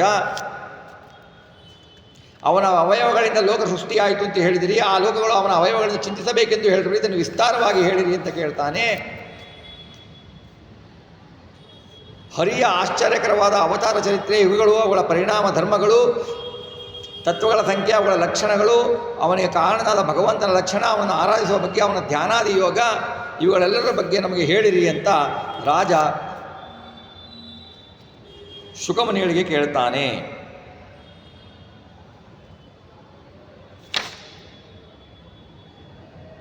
ಆವಾಗ ಅವನು ಹೀಗೆ ಕೇಳಿದಾಗ ಭಾಗವತದಲ್ಲಿ ಪರೀಕ್ಷೆನ ಎಲ್ಲ ಪ್ರಶ್ನೆಗಳಿಗೂ ಉತ್ತರ ಇರುವುದರಿಂದ ಶುಕಮುನಿಯು ಭಾಗವತವನ್ನೇ ಹೇಳಲು ಉಪಕ್ರಮಿಸ್ತಾರೆ.